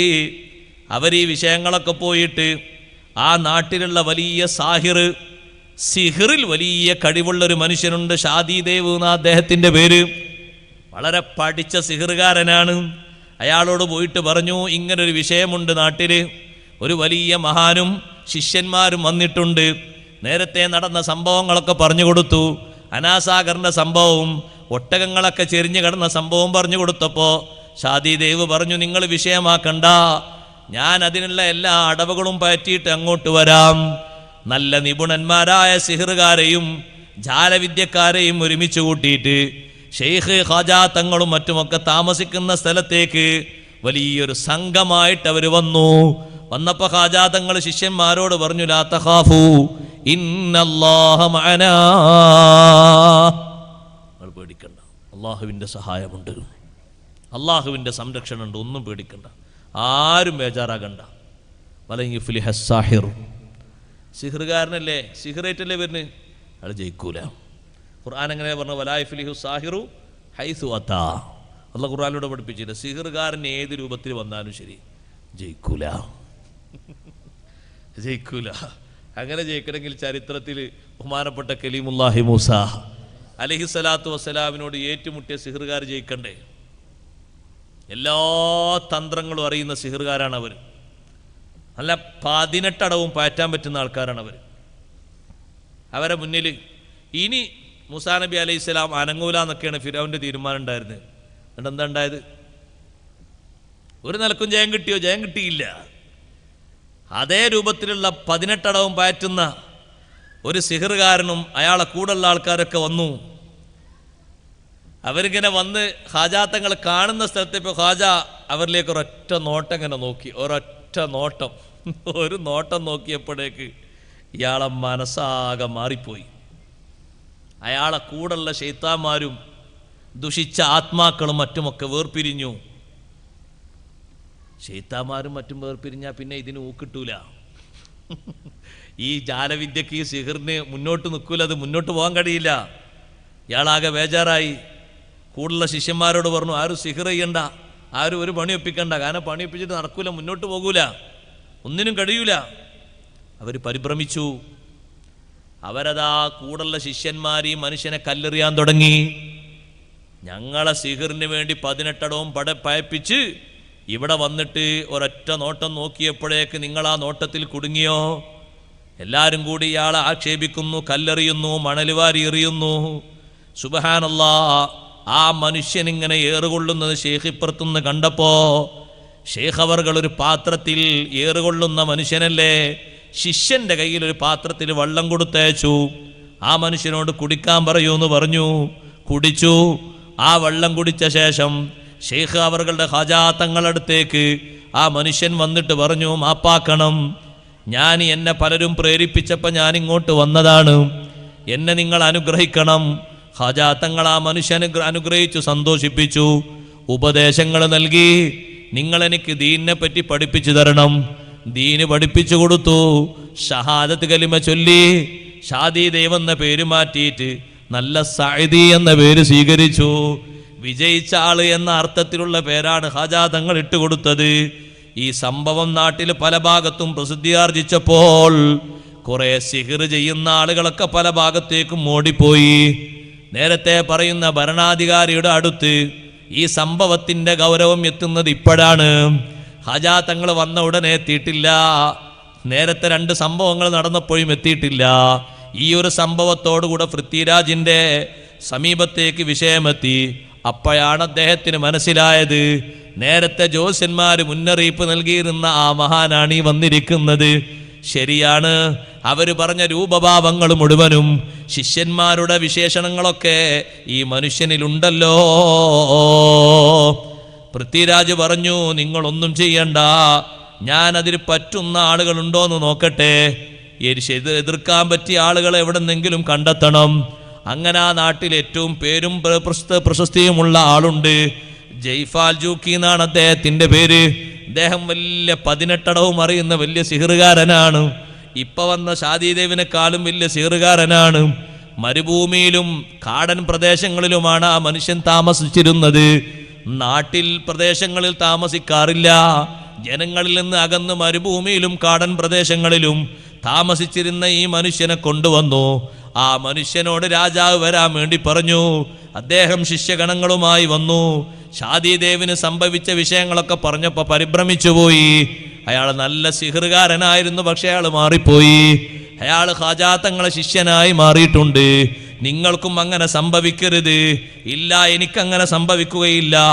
ശിഷ്യന്മാരെ കൂട്ടിയിട്ട് ജയ്ഫാൽ എന്ന് പറയുന്ന മനുഷ്യൻ ശിഷ്യന്മാരെയും ഒരുമിച്ച് കൂട്ടിയിട്ട് ഖാജാ തങ്ങൾ ഇരിക്കുന്ന ഭാഗത്തേക്ക് വരാൻ വേണ്ടിയുള്ള വലിയ വലിയ ശ്രമങ്ങളൊക്കെ നടത്തുന്നു. എതിർക്കപ്പെടാതെ അങ്ങോട്ടെത്തണം. എന്നിട്ട് അവിടെ വെച്ച് സിഹർ കാണിച്ചിട്ട് തോൽപ്പിക്കണം. ആദ്യം ഭയപ്പെടുത്തണം, പിന്നെ ഓടിക്കണം. അവര് വരുന്നു എന്നുള്ള വിവരം അറിഞ്ഞപ്പോ ബഹുമാനപ്പെട്ട ഖാജാ തങ്ങൾ വലിയൊരു വൃത്തം വരച്ചു കൊടുത്തു. എന്നിട്ട് ശിഷ്യന്മാരോട് പറഞ്ഞു, ഈ വൃത്തത്തിന്റെ ഉള്ളിൽ നിങ്ങൾ നിൽക്കണം, പുറത്തേക്ക് പോകരുത്. അങ്ങനെ വൃത്തം വരക്കുന്ന സ്വഭാവമൊക്കെ ഇസ്ലാമിലുണ്ട്. അഷ്റഫുൽ ഖൽഖ് സല്ലല്ലാഹു അലൈഹി വസല്ലം തങ്ങൾ ജിന്നുകൾക്ക് ക്ലാസ് എടുക്കാൻ പോയി രാത്രി. അപ്പം അബ്ദുല്ലാഹിബ്നു മസ്ഊദ് റളിയല്ലാഹു അൻഹു പറഞ്ഞു, ഞാനും പോരാന്ന്. തങ്ങളെ കൂടെ ഒരു ഖാദിമായിട്ട് പലപ്പോഴും ഉണ്ടാകുന്ന സ്വഹാബിയാണല്ലോ. ഒരു കൊള്ളി പോലത്തെ സ്വഹാബിയാണ് അബ്ദുല്ലാഹിബ്നു മസ്ഊദ് റളിയല്ലാഹു അൻഹു. ഞാനും പോരാ നബിയെ എന്ന് പറഞ്ഞു. ഞങ്ങളും പോന്നോളി എന്ന് പറഞ്ഞു. അങ്ങനെ കാട്ടിൻ്റെ ഉള്ളിലേക്കാണ് പോകുന്നത്. നബി സല്ലല്ലാഹു അലൈഹി വസല്ലം തങ്ങൾ ഒരു വൃത്തം വരച്ചിട്ട് പറഞ്ഞു, നിങ്ങൾ ഇവിടെ നിന്നാൽ മതി, ഈ വൃത്തത്തിൻ്റെ ഉള്ളിൽ മാറിപ്പോകരുതേ, ഇവിടെ നിൽക്കണം, ഇവിടെ നിന്നാൽ മതി എന്ന് പറഞ്ഞു. അങ്ങനെ തങ്ങൾ ഉള്ളിലേക്ക് പോയി. ജിന്നുകൾക്ക് ഖുർആൻ ഓതിക്കൊടുത്തു. അവരാ ഖുർആൻ കേട്ട് ഇസ്ലാം മതം സ്വീകരിച്ചു. അല്ലാഹു തആല സൂറത്തുൽ ജിന്നിലൂടെ ആ വിഷയങ്ങളൊക്കെ പറഞ്ഞല്ലോ. ഇന്നാ സമീനാ ഖുർആനൻ അജബാ. ഖുർആൻ കേട്ട് അവർ സ്വീകരിച്ചു. തിരിച്ച് നബി സല്ലല്ലാഹു അലൈഹി വസല്ലം തങ്ങൾ കാട്ടിൻ്റെ ഉള്ളിൽ നിന്ന് പോരുന്നതിന് മുമ്പ് ജിന്നുകൾ വ്യത്യസ്ത കോലത്തിൽ ഇങ്ങനെ പോരുന്നുണ്ട്. ഒന്ന് സിംഹമായിട്ടും, ഒന്ന് ആനയായിട്ടും, ഒന്ന് പാമ്പായിട്ടും ഇങ്ങനെ പോരുന്നുണ്ട്. ഇബ്നു മസ്ഊദ് റളിയല്ലാഹു അൻഹു ഇങ്ങനെ പേടിച്ച് വിറച്ചതിൻ്റെ ഉള്ളിൽ നിൽക്കല്ലേ. നബി സല്ലല്ലാഹു അലൈഹി വസല്ലം വരുമ്പോൾ ഇബ്നു മസ്ഊദ് റളിയല്ലാഹു അൻഹു ഇങ്ങനെ തട്ടിയിട്ട് ചോദിച്ചു, എന്താ നബി? ആകെ പേടിച്ചു പോയി. അവരെന്തെങ്കിലും ചെയ്തോ? ഇല്ല, അവരെ കണ്ടിട്ട് തന്നെ ഞാൻ പേടിച്ചോ. ഇതൊക്കെ ജിന്നുകൾ എന്തെല്ലാം കോലത്തിലാണ് നബിയെ പോണത്. ആദ്യം ഒന്ന് പോകുന്നത് സിംഹമായിട്ട്, പിന്നെ ഒന്ന് നരിയായിട്ട്, പിന്നെ കാട്ടുപോത്തായിട്ട്, എന്തൊക്കെയാണ് രൂപ, ഏതെല്ലാം രൂപ പോകുന്നത്. അവരെന്തെങ്കിലും ചെയ്തോ നിങ്ങളെ? ഇല്ലല്ല, ഞാൻ ഈ വൃത്തത്തിൻ്റെ ഉള്ളിലാ. നിങ്ങൾ ഈ വൃത്തത്തിൻ്റെ പുറത്താണെങ്കിൽ അവർ അങ്ങോട്ടും ഇങ്ങോട്ടൊക്കെ മാന്തിയിട്ടുണ്ടാവും. അവർ തൊടാതിരിക്കാനാണ് വൃത്തം വരച്ചിട്ട് ഉള്ളിൽ നിൽക്കാൻ പറഞ്ഞത്. അതൊരു കാവലാണ്. ആ മാതൃക സ്വീകരിച്ചുകൊണ്ട് ഖാജാ തങ്ങൾ ശിഷ്യന്മാർക്കൊരു വൃത്തം വരച്ചിട്ട് പറഞ്ഞതിൻ്റെ ഉള്ളിൽ നിൽക്കണം. ആരും അനങ്ങിപ്പോകാൻ പാടില്ല, അങ്ങോട്ടും ഇങ്ങോട്ടും അനങ്ങരുത്, ഒന്നും പേടിക്കും വേണ്ട. മറ്റേ ആൾ വന്നു, ജയ്ഫാൽ വന്നു. സുബ്ഹാനല്ലാഹ്, ജയ്ഫാൽ വന്നിട്ട് അയാളെ സിഹറിനുള്ള വലിയ വലിയ പാമ്പുകളെയും തേളുകളെയും വലിയ വലിയ അഗ്നികളൊക്കെ അങ്ങനെ ഓരോന്നിങ്ങനെ തൊടുത്ത് വിടുകയാണ്. എങ്ങോട്ടാണ് വിടുന്നത്? ഈ വൃത്തത്തിൻ്റെ ഉള്ളിൽ നിൽക്കുന്ന ആളുകളുടേക്ക്. പക്ഷെ വൃത്തത്തിൻ്റെ അടുത്തെത്തുമ്പോൾ, ആ വരച്ച് വെച്ച വരയുടെ അടുത്തെത്തുമ്പോൾ പാമ്പ് ഡൗൺ ആകുന്നു. തേളും മറുകയാ, തീ കെട്ടുപോകുന്നു, ഒന്നും ഫലിക്കണില്ല. അപ്പൊ ജയ്ഫാൽ ഇങ്ങനെ നോക്കി, എന്താ പഠിച്ചോനേത്? അപ്പുറത്ത് നിന്നൊരു തീ ഇങ്ങനെ അങ്ങോട്ട് അയക്കാണ്. അപ്പൊ ആ തീ ഇങ്ങനെ കാണുമ്പോൾ ഇതിന്റെ ഉള്ളിൽ നിൽക്കുന്ന ആളുകൾ പഠിച്ചോനെ തീയാണാ വരുന്നത്. പക്ഷെ അവർക്ക് ഹാജാത്തങ്ങൾ നൽകിയ ധൈര്യമുണ്ട്. ആ ധൈര്യത്തിന്റെ ഉള്ളിലാണ് അവരുള്ളത്. ഹാജാത്തങ്ങൾ മറ്റൊരു ഭാഗത്തുണ്ട്. തീ വരുന്നു, ബൗണ്ടറിയിലെത്തുമ്പോൾ തീ കെട്ടുപോകുന്നു. വലിയ വലിയ പാമ്പ് വരുന്നു, വലിയ കട്ടിയും കനമുള്ള പാമ്പുകൾ അടുത്തെത്തുന്നു, മരിച്ചു പോകുന്നു. തേളുകൾ പടഞ്ഞു പോകുന്നു. ഒന്നും നടക്കുന്നില്ല. എല്ലാം ഈ രൂപത്തിലാകുമ്പോൾ, എല്ലാം ഈ രൂപത്തിലായപ്പോൾ ശൈഖ് റളിയല്ലാഹു അൻഹു ശിഷ്യന്മാരോട് പറഞ്ഞു, ആ മരിച്ചു കിടക്കുന്ന പാമ്പിനെയും തേളിനെയും എടുത്തിട്ട് നിങ്ങൾ അങ്ങോട്ടൊന്ന് തിരിച്ചു എറിഞ്ഞേക്കൂ. ഇനി വേണമെങ്കിൽ അവർക്ക് ഇങ്ങോട്ട് എറിയണമെങ്കിലേ തിരിച്ചെറിഞ്ഞേക്കൂ. സുബ്ഹാനല്ലാഹ്, അവരെ കയ്യിൽ പിടിച്ച് അങ്ങോട്ട് എറിയുമ്പോൾ നേരെ അപ്പുറത്ത് പോകുമ്പോൾ അവർ കാണുന്നത് എന്താണെന്നറിയോ? ഈ പാമ്പിനെ അങ്ങോട്ട് എറിയുമ്പോൾ ആ പാമ്പ് പോയി വീഴുന്ന സ്ഥലത്ത് ഒരു മരം അങ്ങോട്ട് മുളക്കാണ്. ഇവിടെ നിന്ന് ഈ ചത്ത തേളിനെ പിടിച്ച് എറിയുന്ന സ്ഥലത്ത് ഒരു തേള് വീഴുന്നിടത്തൊരു മരം മുളക്കാണ്. അവിടെയുള്ള ആൾക്കാർ അതിലും പേടിയായി പോകണം. എന്താ പഠിച്ചോനെ സംഭവം? തിരിച്ചിങ്ങോട്ട് എറിഞ്ഞ സ്ഥലത്ത് നല്ല പുഷ്കലമായ പഴങ്ങളുള്ള മരങ്ങളല്ലേ മുളക്കുന്നത്, അതും സ്പോട്ടിലല്ലേ മുളക്കുന്നത്. ഹാജാത്തങ്ങളുടെ മുന്നിൽ എത്തി ഒരു നല്ല വിഷമുള്ള ഒരു തേള്. ആ തേളിനെ ഹാജാത്തങ്ങൾ എടുത്തിട്ട് ഹാജാത്തങ്ങൾ അതിനെ എടുത്ത് തിരിച്ചതാ അങ്ങോട്ട് എറിഞ്ഞു കൊടുത്തു. അവിടെ അതാ നല്ലൊരു മരം മുളച്ചു. പിൽക്കാലത്ത് ആ മരത്തിൽ നിന്ന് തേളിനെ പിടിച്ചെറിഞ്ഞിട്ട് അവിടെ ഉണ്ടായ മരത്തിൽ നിന്നുള്ള ഇലകളും കൊള്ളികളും വിഷത്തിന് വേണ്ടി, വിഷം ഇറക്കാൻ വേണ്ടി മരുന്നായിട്ട് ഉപയോഗിക്കാറുണ്ടായിരുന്നു. ഹാജാത്തങ്ങൾ തിരിച്ചെറിഞ്ഞിട്ടുണ്ടായ മരത്തിൽ നിന്ന് ഉണ്ടായ ഇലകളും മറ്റുമൊക്കെ മുജറബായ നിലക്ക് ആളുകൾ വല്ലാതെ പരിശോധിച്ചറിഞ്ഞ രൂപത്തിലായിരുന്നു. അപ്പുറത്തുള്ള ആളുകൾ ഈ കറാമത്തുകൾ, ബഹുമാനങ്ങളൊക്കെ കണ്ടപ്പോൾ അവർ പേടിച്ചുപോയി. അവരതാ വല്ലാതെ പേടിച്ചുപോയി. അപ്പോഴാണ് അവർ ഈ വൃത്തത്തിൻ്റെ ഉള്ളിൽ ഷാദി ദേവിനെ കാണുന്നത്. സാദി എന്ന് പേര് സ്വീകരിച്ചുകൊണ്ട് അദ്ദേഹം വൃത്തത്തിൻ്റെ ഉള്ളിലുണ്ടല്ലോ. വൃത്തത്തിൻ്റെ ഉള്ളിലുള്ള ആ മനുഷ്യനെ ചീത്ത പറഞ്ഞു. ജയ്ഫാലും കൂട്ടരും ചീത്ത പറഞ്ഞു. ശൈഖ് റളിയല്ലാഹു അൻഹുവിനോട് അതാ മനുഷ്യൻ പറയുകയാണ്, ഇൻ കുന്ത തുരീദുൽ ഹയാത ഉഖ്റുജ് മിൻ ബിലാദിനാ, ജീവിക്കണമെന്നുണ്ടെങ്കിൽ ഈ നാട്ടിൽ നിന്ന് പുറത്തു പോയിക്കോളി, അല്ലെങ്കിൽ ജീവിക്കാൻ കഴിയാത്ത പല പണികളും നമ്മൾ ചെയ്യും. അപ്പോൾ ശൈഖ് റളിയല്ലാഹു അൻഹു ചോദിച്ചു, എന്നിട്ട് എന്തിനാ കാത്തിരിക്കുന്നത്? ആ പണി വേഗം ചെയ്തൂടെ? കാത്തിരിക്കേണ്ട ആവശ്യമില്ലല്ലോ. നമ്മളിങ്ങനെ തടഞ്ഞിട്ടോ കെട്ടിട്ടിട്ടോ ഒന്നുമില്ലല്ലോ. പണി വേടുത്തോളി. നമ്മൾ ആ പണിക്ക് വേണ്ടിയല്ലേ പ്രതീക്ഷ നിൽക്കുന്നത്. നിങ്ങളെ നമ്മളെ തോപ്പിക്കാനല്ലേ വന്നത്, പണിയെടുത്തോളൂ എന്ന് പറഞ്ഞു. അദ്ദേഹം ഒരു ജീവിയുടെ തോലിങ്ങനെ വിരിച്ച് ആ തോലിൻ്റെ പുറത്ത് കയറിയിരുന്ന് നേരെ അന്തരീക്ഷത്തിലേക്ക് ഉയർന്നു. അന്തരീക്ഷത്തിൽ ഇങ്ങനെ ഉയർന്നിട്ട് വലിയ ഗുസ്തിയും കാര്യങ്ങളൊക്കെ കാണിക്കാൻ വേണ്ടിയിട്ട് അവിടെ ഉയർന്നപ്പോഴേക്ക് മേലോട്ടിങ്ങനെ ഉയർന്നപ്പോഴേക്ക് മുകളിലെത്തിയിട്ട് ആളുകളിലേക്ക് ആ വിദ്യ ഇങ്ങനെ കാണിക്കാൻ വേണ്ടി തുടങ്ങുമ്പോഴേക്ക് ഷെയ്ഖ് ഖാജാ തങ്ങൾ പറഞ്ഞു, തൻ്റെ ചെരുപ്പിനോട് പറഞ്ഞു വേണ്ട പണി കൊടുക്കാൻ. ചെരുപ്പ് സ്പോട്ടിൽ അത് അങ്ങനെ ഉയർന്നു പോണ്. ഒരൊറ്റ അടി കൊടുത്തു, മറ്റേ അളവിനെ കാണാനില്ല. ചെരുപ്പ് നേരെ പൊങ്ങിപ്പോയി. ഒരൊറ്റ അടി കൊടുത്തപ്പോൾ മറ്റേ ആളെ കാണാനില്ല. മറ്റേ ആൾ വേറെ ഭാഗത്ത് പോയി വീണു. ആളുകളൊക്കെ രാജാവും കൂട്ടരും ആകെ പേടിച്ചു പോയി. സുബ്ഹാനല്ലാഹ്, എന്താണ് പോയി പണി? എന്താപ്പോൾ ചെയ്ത്? അയാൾ ഏറ്റവും വലിയ വിദ്യയാണ് അയാൾ കാണിച്ചത്, പഠിച്ച അടവിൽ നിന്ന്. പക്ഷെ ആ അടവിന് തിരുത്തായി ശൈഖ് അവർകൾ നൽകിയത് കാലിൽ ധരിക്കുന്ന ചെരുപ്പാണ്. ഒരു ശിഷ്യനെയും അയച്ചിട്ടില്ല. ശൈഖ് അവർകൾ പൊങ്ങി മേലോട്ട് പോയിട്ടില്ല. ആ അഭ്യാസം അതോടുകൂടി അവസാനിച്ചു. ശൈഖ് അവർകൾ ആ പാവപ്പെട്ട മനുഷ്യനൊരു ഭാഗത്തേക്ക് വീണപ്പോൾ അയാൾക്ക് വേദനിച്ചിട്ടുണ്ടാകും, പരിക്കേറ്റിട്ടുണ്ടാകും. ഖാജാ തങ്ങളത് ആ ഒരു പാത്രം വെള്ളം കൊടുത്തേക്കുന്നു. വെള്ളം അദ്ദേഹം കുടിക്കുന്നു. കുടിച്ച ശേഷം ആ മനുഷ്യൻ ശൈഖ് അവർകളുടെ ഹളറത്തിലേക്ക് വന്നിട്ട് പറയുന്നു, ഞാൻ എൻ്റെ എല്ലാ അടവും മാറ്റിപ്പോയി. ഞാൻ പഠിച്ച അടവിൽ ഏറ്റവും വലിയ അടവാണ് ഞാൻ പ്രയോഗിച്ചത്. അത് നിങ്ങളെ ചെരുപ്പ് വന്നിട്ട് എന്നെ തട്ടിയോതോടുകൂടെ എൻ്റെ കാര്യം പോയി. എനിക്ക് കാര്യം മനസ്സിലായി. ഞാനിനി നിങ്ങളെ പക്ഷത്ത് ചേരുകയാണ്. എന്നെ സ്വീകരിക്കണം, അനുഗ്രഹിക്കണം. അബ്ദുള്ള എന്ന് പേര് നൽകി ആ മനുഷ്യനെ ശൈഖ് അവർകൾ സ്വീകരിച്ചു. ചോദിച്ചു, നിനക്കെന്താ വേണ്ടത്? ആവശ്യമുള്ളത് ചോദിച്ചോളൂ, ആവശ്യമുള്ളത് അള്ളാഹുവിൽ നിന്ന് വാങ്ങിത്തരാം. ആ മനുഷ്യൻ പറഞ്ഞു, എനിക്ക് ഉയർന്ന സ്ഥാനം വേണം. ഇതുവരെ ഞാൻ പ്രവർത്തിച്ച എല്ലാ പ്രവർത്തനങ്ങൾക്കും പകരം ദീനിന് വേണ്ടി ഖിദ്മത്തെടുക്കാൻ നല്ല മാർഗം എനിക്ക് തരണം. ശൈഖ് അവർകൾ പറഞ്ഞു, നിനക്ക് ആ മാർഗം തരാം, നിനക്കെല്ലാ ബഹുമാനങ്ങളും തരാം, ഒന്നും നീ പീഡിക്കേണ്ടതില്ല, നീ നല്ലോണം അള്ളാഹുവിൻ്റെ ദീനിന് വേണ്ടി പ്രവർത്തിക്കണം. ശൈഖ് അവർകൾ ആ മനുഷ്യന് വേണ്ടിയുള്ള ബഹുമാനങ്ങളൊക്കെ കൊടുത്തു. ഖാദിമായി ജീവിക്കാൻ വലിയ വലിയ അവസരങ്ങൾ കൊടുത്തു. സുബ്ഹാനല്ലാഹ്. പിന്നീട് വിശുദ്ധ ദീനിന് വേണ്ടിയുള്ള ഒരുപാട് ഖിദ്മത്തിൽ ഈ മനുഷ്യൻ വളരെ സന്തോഷത്തോടുകൂടെ വലിയ ബഹുമാനങ്ങൾ ശൈഖ് അവർകളിൽ നിന്ന് സ്വീകരിച്ചുകൊണ്ട് വിവിധ നാടുകളിൽ അള്ളാഹുവിൻ്റെ ദീനിന് വേണ്ടി വലിയ വലിയ പ്രവർത്തനങ്ങൾ നടത്തി. ശൈഖ് റളിയല്ലാഹു അൻഹു ഖാജ തങ്ങൾ ആ നാട്ടിൽ ജീവിക്കുന്നതിന് ആരും എതിർക്കേണ്ടതില്ല.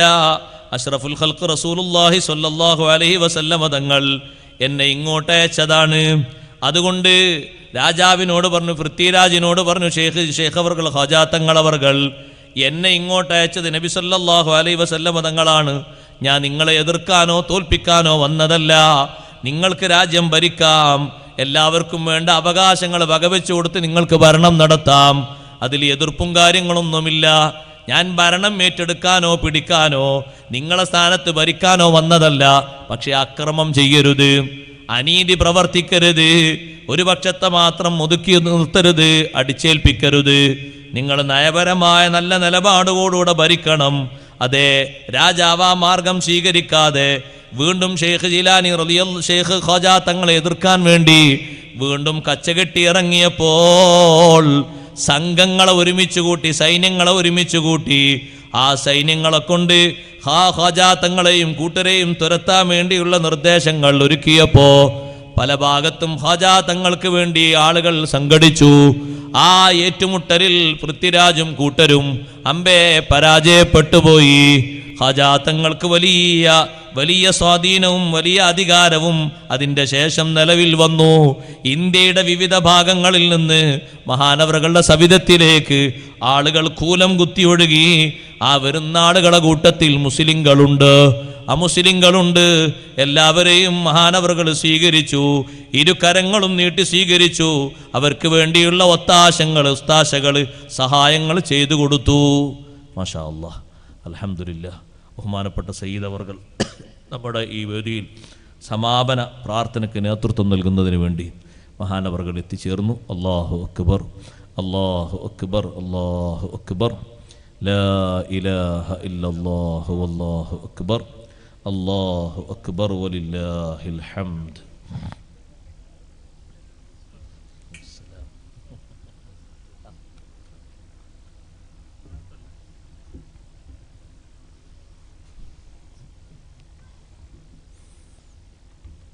അങ്ങനെ ഈ സംഭവം കഴിഞ്ഞ് ബഹുമാനപ്പെട്ട ഖാജ തങ്ങൾ അവിടെ പ്രവർത്തിക്കുന്നു. നാടിൻ്റെ വിവിധ ഭാഗങ്ങളിൽ നിന്ന് ഖാജ തങ്ങൾ അടുത്തേക്ക് ഒരുപാട് മഹാന്മാരായ പണ്ഡിതന്മാർ, ഒരുപാട് ജനങ്ങൾ ഖാജ തങ്ങളെ കാണുന്നതിന്, നിർദ്ദേശം സ്വീകരിക്കുന്നതിന്, ആവശ്യങ്ങൾ സാധിച്ചു കിട്ടുന്നതിന് മഹാനവറുകളുടെ സവിധത്തിൽ വരുന്നു. വരുന്ന ആളുകൾക്കൊക്കെ ഒരു നിർദ്ദേശത്തിലൂടെ, ഒരു ദിക്റിലൂടെ, ഒരു ദുആയിലൂടെ ഒരുപാട് ആവശ്യങ്ങൾ സാധിച്ചു കൊടുക്കുന്നു. ചെറുതല്ല, വലിയ വലിയ ബഹുമാനങ്ങൾ, വലിയ വലിയ കറാമത്തുകൾ ഇന്നും നിരന്തരം നടന്നുകൊണ്ടിരിക്കുന്നു. ഖാജ തങ്ങൾ വിശുദ്ധ ദീനിന് വേണ്ടി മാത്രം ജ്വലിച്ചു നിന്ന മഹാനല്ല, പാവങ്ങൾക്ക് വേണ്ടി ഗരീബ് നവാസ് എന്നാണല്ലോ മഹാനവറുകൾ അറിയപ്പെടുന്ന പേര്. മഹാനവറുകളുടെ മുന്നിൽ വരുന്ന ആള് ഏത് മതക്കാരനാണെങ്കിലും പാവപ്പെട്ട എല്ലാ ആളുകൾക്കും ബഹുമാനം നൽകി, ഭക്ഷണം നൽകി, കയ്യിലുള്ള സമ്പത്ത് ചെലവഴിച്ച് ജനങ്ങളെ സ്നേഹിച്ച് വലിയ കാരുണ്യ പ്രവർത്തനം നടത്തിയ മഹാനാണ് ഖാജ മൊയ്നുദ്ദീൻ ചിശ്തി ഖദ്ദസല്ലാഹു സിർറഹുൽ അസീസ്. അതേ ആ ഒരു ബഹുമാനം ഇന്നും അജ്മീറിൽ നിലനിൽക്കുകയാണ്. ഇന്നും അവിടെ 2 നേരമായിട്ട് പാവങ്ങൾക്ക് ഭക്ഷണം കൊടുക്കുന്നു. എത്രയോ ആയിരക്കണക്കിന് ആളുകൾ ക്യൂ നിന്ന് ആ ഭക്ഷണം ഏറ്റുവാങ്ങുകയാണ്. ഭക്ഷണം സാധുക്കളായ ആളുകൾക്ക് ഭക്ഷണം കൊടുക്കുക എന്നുള്ളത് മഹാന്മാരുടെ അടയാളമായിട്ടാണ് ഖുർആൻ പറയുന്നത്. ഇന്നൽ അബ്റാറ യശ്റബൂന മിൻ കഅസിൻ കാന മിസാജുഹാ കാഫൂറാ ഐനൻ യശ്റബു ബിഹാ ഇബാദുല്ലാഹി യുഫജ്ജിറൂനഹാ തഫ്ജീറാ യൂഫൂന ബിന്നദിരി വയഖാഫൂന യൗമൻ കാന ശർറുഹു മുസ്തതീറാ വയുത്ഇമൂന അത്അമ അലാ ഹുബ്ബിഹി മിസ്കീനം വയതീമം വഅസീറാ. സാധുക്കൾക്ക് ഭക്ഷണം കൊടുക്കുക വലിയ വലിയ ഔലിയാക്കളുടെ ഒരു മാതൃകയാണത്. ബഹുമാനപ്പെട്ട ഗൗസുൽ ആലം ഷെയ്ഖ് അബ്ദുൽ ഖാദിർ ജീലാനി ഖദ്ദസല്ലാഹു സിർറഹുൽ അസീസ് തങ്ങൾ പറഞ്ഞില്ലേ, ദുനിയാവ് മൊത്തം അള്ളാഹു എനിക്ക് തരികയാണെങ്കിൽ ദുനിയാവിലുള്ള മൊത്തം സൃഷ്ടിജാലങ്ങളെ ഞാനൊന്ന് സൽക്കരിക്കുമായിരുന്നു.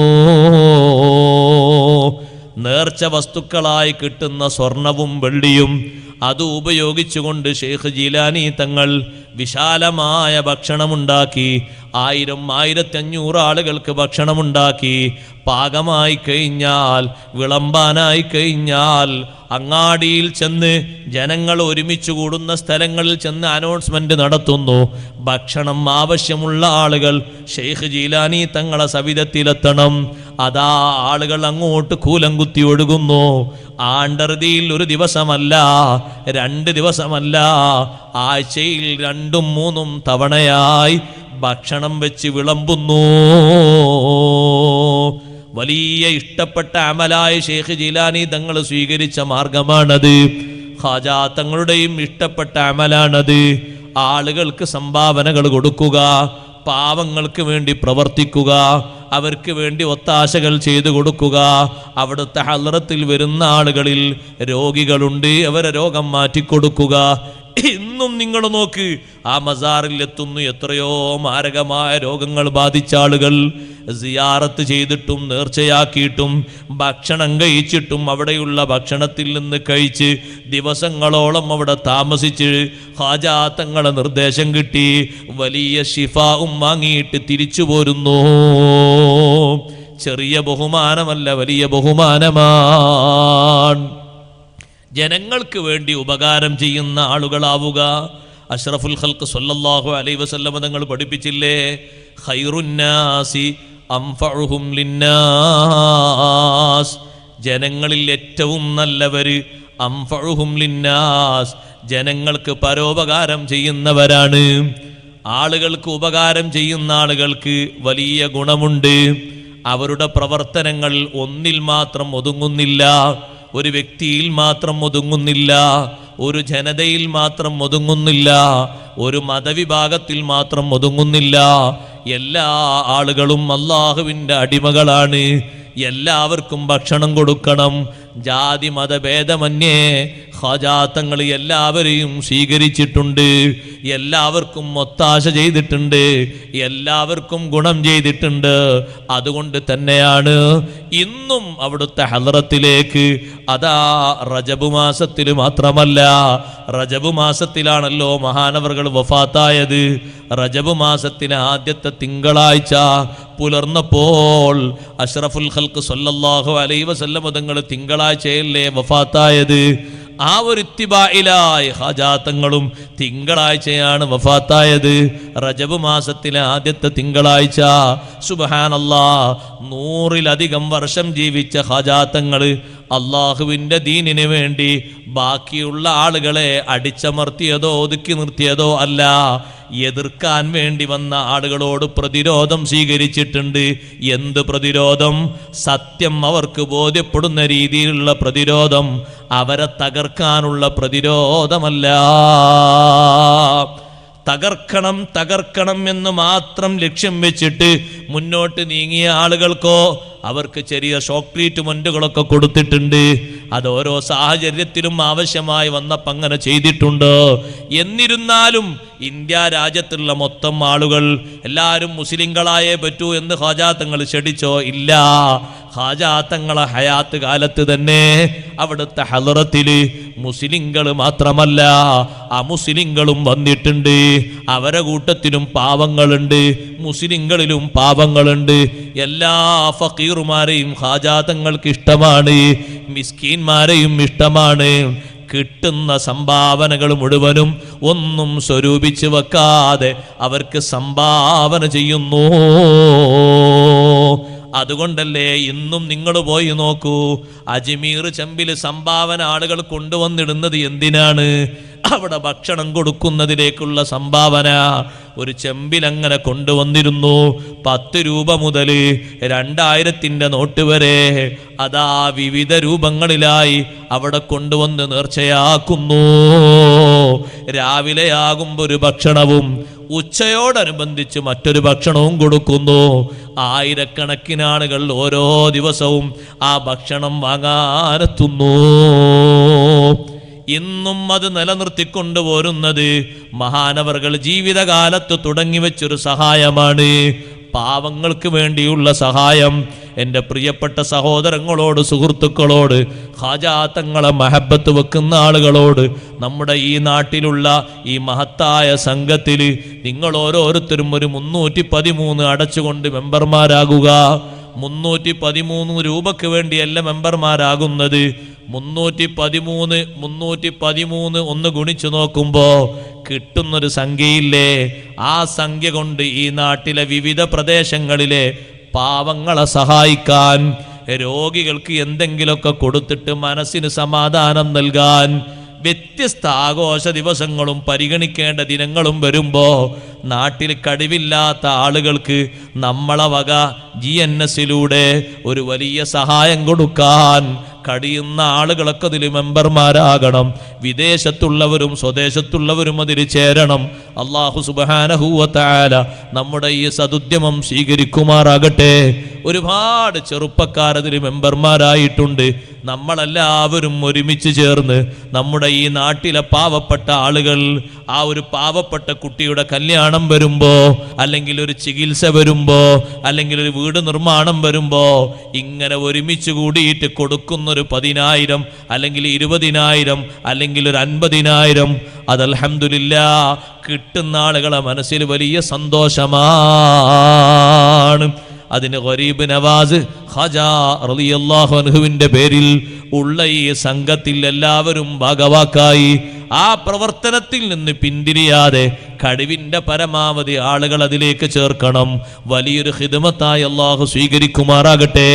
ഉസ്താദുമാരുടെ നേതൃത്വത്തിൽ, ഈ നാട്ടിലെ മുതിർന്ന നേതാക്കളുടെ നേതൃത്വത്തിൽ നടത്തപ്പെടുന്ന ഈ സംഘത്തിൽ കഴിയുന്ന പരമാവധി ആളുകളെ ചേർത്തിക്കൊണ്ട് അത് വൻ വിജയമാക്കണം. ഭാവിയിൽ ഒരുപാട് ബഹുമുഖ പ്രവർത്തനങ്ങൾ നടത്തണം. അള്ളാഹുവിൻ്റെ ദീനിന് വേണ്ടി കാരുണ്യ പ്രവർത്തനങ്ങൾ നടത്തണം. കഷ്ടപ്പെടുന്ന ആളുകളുടെ കണ്ണീരൊപ്പാങ്കടിയണം. ഏതെങ്കിലും ഒരു പാവപ്പെട്ട മനുഷ്യന് നമ്മളൊരു സഹായം ചെയ്തു കൊടുത്താൽ അതിൻ്റെ പേരിൽ അല്ലാഹു സുബ്ഹാനഹു വ തആല നമ്മളെ കൂടുതൽ പരിഗണിക്കുന്നത് ഈ ഭൂമി ലോകത്തല്ല, ഇവിടെ പരിഗണനയുണ്ട്. ഇവിടത്തെക്കാളും വലിയ പരിഗണന ഏറ്റവും കൂടുതൽ പ്രതിസന്ധി നിറഞ്ഞ പാരത്രിക ലോകത്താണ്. മൻ കശഫ അൻ മുസ്ലിമിൻ കുർബതൻ കശഫല്ലാഹു അൻഹു കുറബ യൗമിൽ ഖിയാമ. ഇവിടെ ഒരു മുസ്ലിമിന്റെ പ്രതിസന്ധി മാറ്റിക്കൊടുത്താൽ ഖിയാമത്ത് നാളിൽ ഒരുപാട് പ്രതിസന്ധികളാണ് അഭിമുഖീകരിക്കുന്നത്. ഒന്നും രണ്ടുമല്ല. ഏറ്റവും ആദ്യത്തെ പ്രതിസന്ധി തണല് കിട്ടാനുള്ളൊരു പ്രതിസന്ധിയാണ്. വലിയ ചൂടല്ലേ പരലോകത്തെ ചൂട്. അർശിന്റെ തണലല്ലേ മുഅ്മിനീങ്ങൾ ഏറ്റവും കൂടുതൽ സന്തോഷത്തോടെ ആഗ്രഹിക്കുന്നത്. ആ പ്രതിസന്ധിയിൽ നിന്ന് മോചനം കിട്ടിയിട്ട് അർശിന്റെ തണല് ലഭിക്കുന്നു. പാവപ്പെട്ടവരെ സഹായിക്കുന്നവർക്ക് അല്ലാഹു അർശിന്റെ തണല് നൽകുമെന്ന് അഷ്റഫുൽ ഖൽഖ് മുഹമ്മദുർ റസൂലുള്ളാഹി സ്വല്ലല്ലാഹു അലൈഹി വസല്ലം തങ്ങൾ പഠിപ്പിച്ചിട്ടുണ്ട്. അർശിന്റെ തണല് കൊള്ളുന്നത് 7 വിഭാഗം മാത്രമല്ല, 70-ലധികം വിഭാഗമുണ്ടെന്ന് ഇമാം ഖസ്തല്ലാനി റഹ്മത്തുള്ളാഹി അലൈഹി രേഖപ്പെടുത്തിയതിൽ പാവങ്ങൾക്ക് ഒത്താശ ചെയ്യുന്ന കാരുണ്യ പ്രവർത്തനങ്ങൾ നടത്തുന്ന ആളുകളും ആ കൂട്ടത്തിൽ ഉൾപ്പെട്ടവരാണ്. വലിയ പ്രതിസന്ധി, അതൊരു പ്രതിസന്ധിയാണ്. പാനപാത്രം കയ്യിൽ കിട്ടുന്നത് വരെ വല്ലാത്തൊരു സങ്കടമാണ്. വരിയിലൊക്കെ നിന്നിട്ട് സൊഫിലൊക്കെ നിന്നിട്ട് മുസ്തഫായ നബി സല്ലല്ലാഹു അലൈഹി വസല്ലം തങ്ങളുടെ തൃക്കരങ്ങളിൽ നിന്ന് പരിശുദ്ധമായ പാത്രം കിട്ടുമ്പോഴുള്ളൊരു സന്തോഷമില്ലേ? ആ സന്തോഷത്തിന് നമുക്ക് അർഹരാകണ്ടേ? അത് കഴിഞ്ഞിട്ട് സന്തോഷ പുരസ്സരം ഹിസാബിൽ നിന്ന് നേരെ സിറാത്തിലേക്ക് പോയി പാലം കടന്ന് മീസാനൊക്കെ കഴിഞ്ഞ് സ്വർഗലോകത്തെത്തണ്ടയോ? ഇവിടെയുള്ള പ്രതിസന്ധികളൊന്നും പ്രതിസന്ധികളല്ല. ഏറ്റവും വലിയ പ്രതിസന്ധികൾ പാരത്രിക ലോകത്തെ പ്രതിസന്ധികളാണ്. ചിന്തിച്ചാൽ ഒരു നിലക്കും സഹിക്കാൻ കഴിയാത്ത പ്രതിസന്ധികളാണ്. ആ പ്രതിസന്ധികൾക്ക് മോചനത്തിന് വേണ്ടി അല്ല കണക്കാക്കിയത് ഇവിടെയുള്ള പാവങ്ങളുടെ കണ്ണീരൊപ്പലാണ്, വിഷമങ്ങൾ പരിഹരിക്കലാണ്, ദുഃഖങ്ങൾ മാറ്റിക്കൊടുക്കലാണ്. റബ്ബ് സുബ്ഹാനഹു വ തആല നമുക്കതിന് തൗഫീഖ് നൽകട്ടെ. നമ്മുടെ ഈ സദുദ്യമം അല്ലാഹു സ്വീകരിക്കുമാറാകട്ടെ. ഞാൻ എൻ്റെ വാക്കുകൾ ഉപസംഹരിക്കുന്നു. ബഹുമാനപ്പെട്ട സയ്യിദ് അവർകൾ സമാപന ദുആഇന് നേതൃത്വം നൽകും.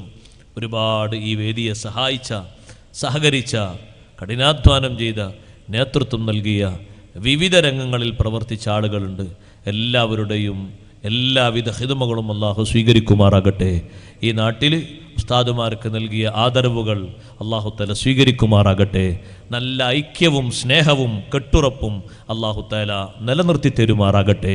എല്ലാ ആലിമീങ്ങളെയും ബഹുമാനിക്കുന്ന, എല്ലാ സാദാത്തുക്കളെയും സ്നേഹിക്കുന്ന, ബഹുമാനിക്കുന്ന, ആദരിക്കുന്ന നമ്മുടെ ഈ നാടിൻ്റെ നല്ല ചൈതന്യം അല്ലാഹു തആല നീണാൾ നിലനിർത്തി തരുമാറാകട്ടെ. നമ്മുടെ മക്കളിലും പേരമക്കളിലും കുടുംബങ്ങളിലും സ്വലാഹിയത്തും ഖൈറും അല്ലാഹു ദായിമാക്കി തരുമാറാകട്ടെ. ഈ പരിപാടിക്ക് വേണ്ടി സഹായിച്ച സ്വദേശത്തും വിദേശത്തും ഒക്കെയുള്ള പല ആളുകളുമുണ്ട്. എല്ലാവരുടെയും പ്രശ്നങ്ങൾ അല്ലാഹു തആല പരിഹരിച്ചു കൊടുക്കുമാറാകട്ടെ. രോഗങ്ങൾ അല്ലാഹു തആല മാറ്റിക്കൊടുക്കുമാറാകട്ടെ. എല്ലാ ഹലാലായ മുറാദുകളും അല്ലാഹു ഹാസിലാക്കി തരുമാറാകട്ടെ. അല്ലാഹുവിൻ്റെ ദീനിന് വേണ്ടി ഒരുപാട് ഖൈറായ പ്രവർത്തനങ്ങൾ ചെയ്യാൻ നമുക്കെല്ലാവർക്കും, നമ്മുടെ ഉസ്താദുമാർ, സാദാത്തുക്കൾ എല്ലാവർക്കും അല്ലാഹു ആഫിയത്തുള്ള ദീർഘായുസ്സ് നൽകി അനുഗ്രഹിക്കുമാറാകട്ടെ. വസല്ലല്ലാഹു അലാ ഖൈരി ഖൽഖിഹി സയ്യിദിനാ മുഹമ്മദിൻ വ ആലിഹി വസഹ്ബിഹി അജ്മഈൻ വൽഹംദുലില്ലാഹി റബ്ബിൽ ആലമീൻ.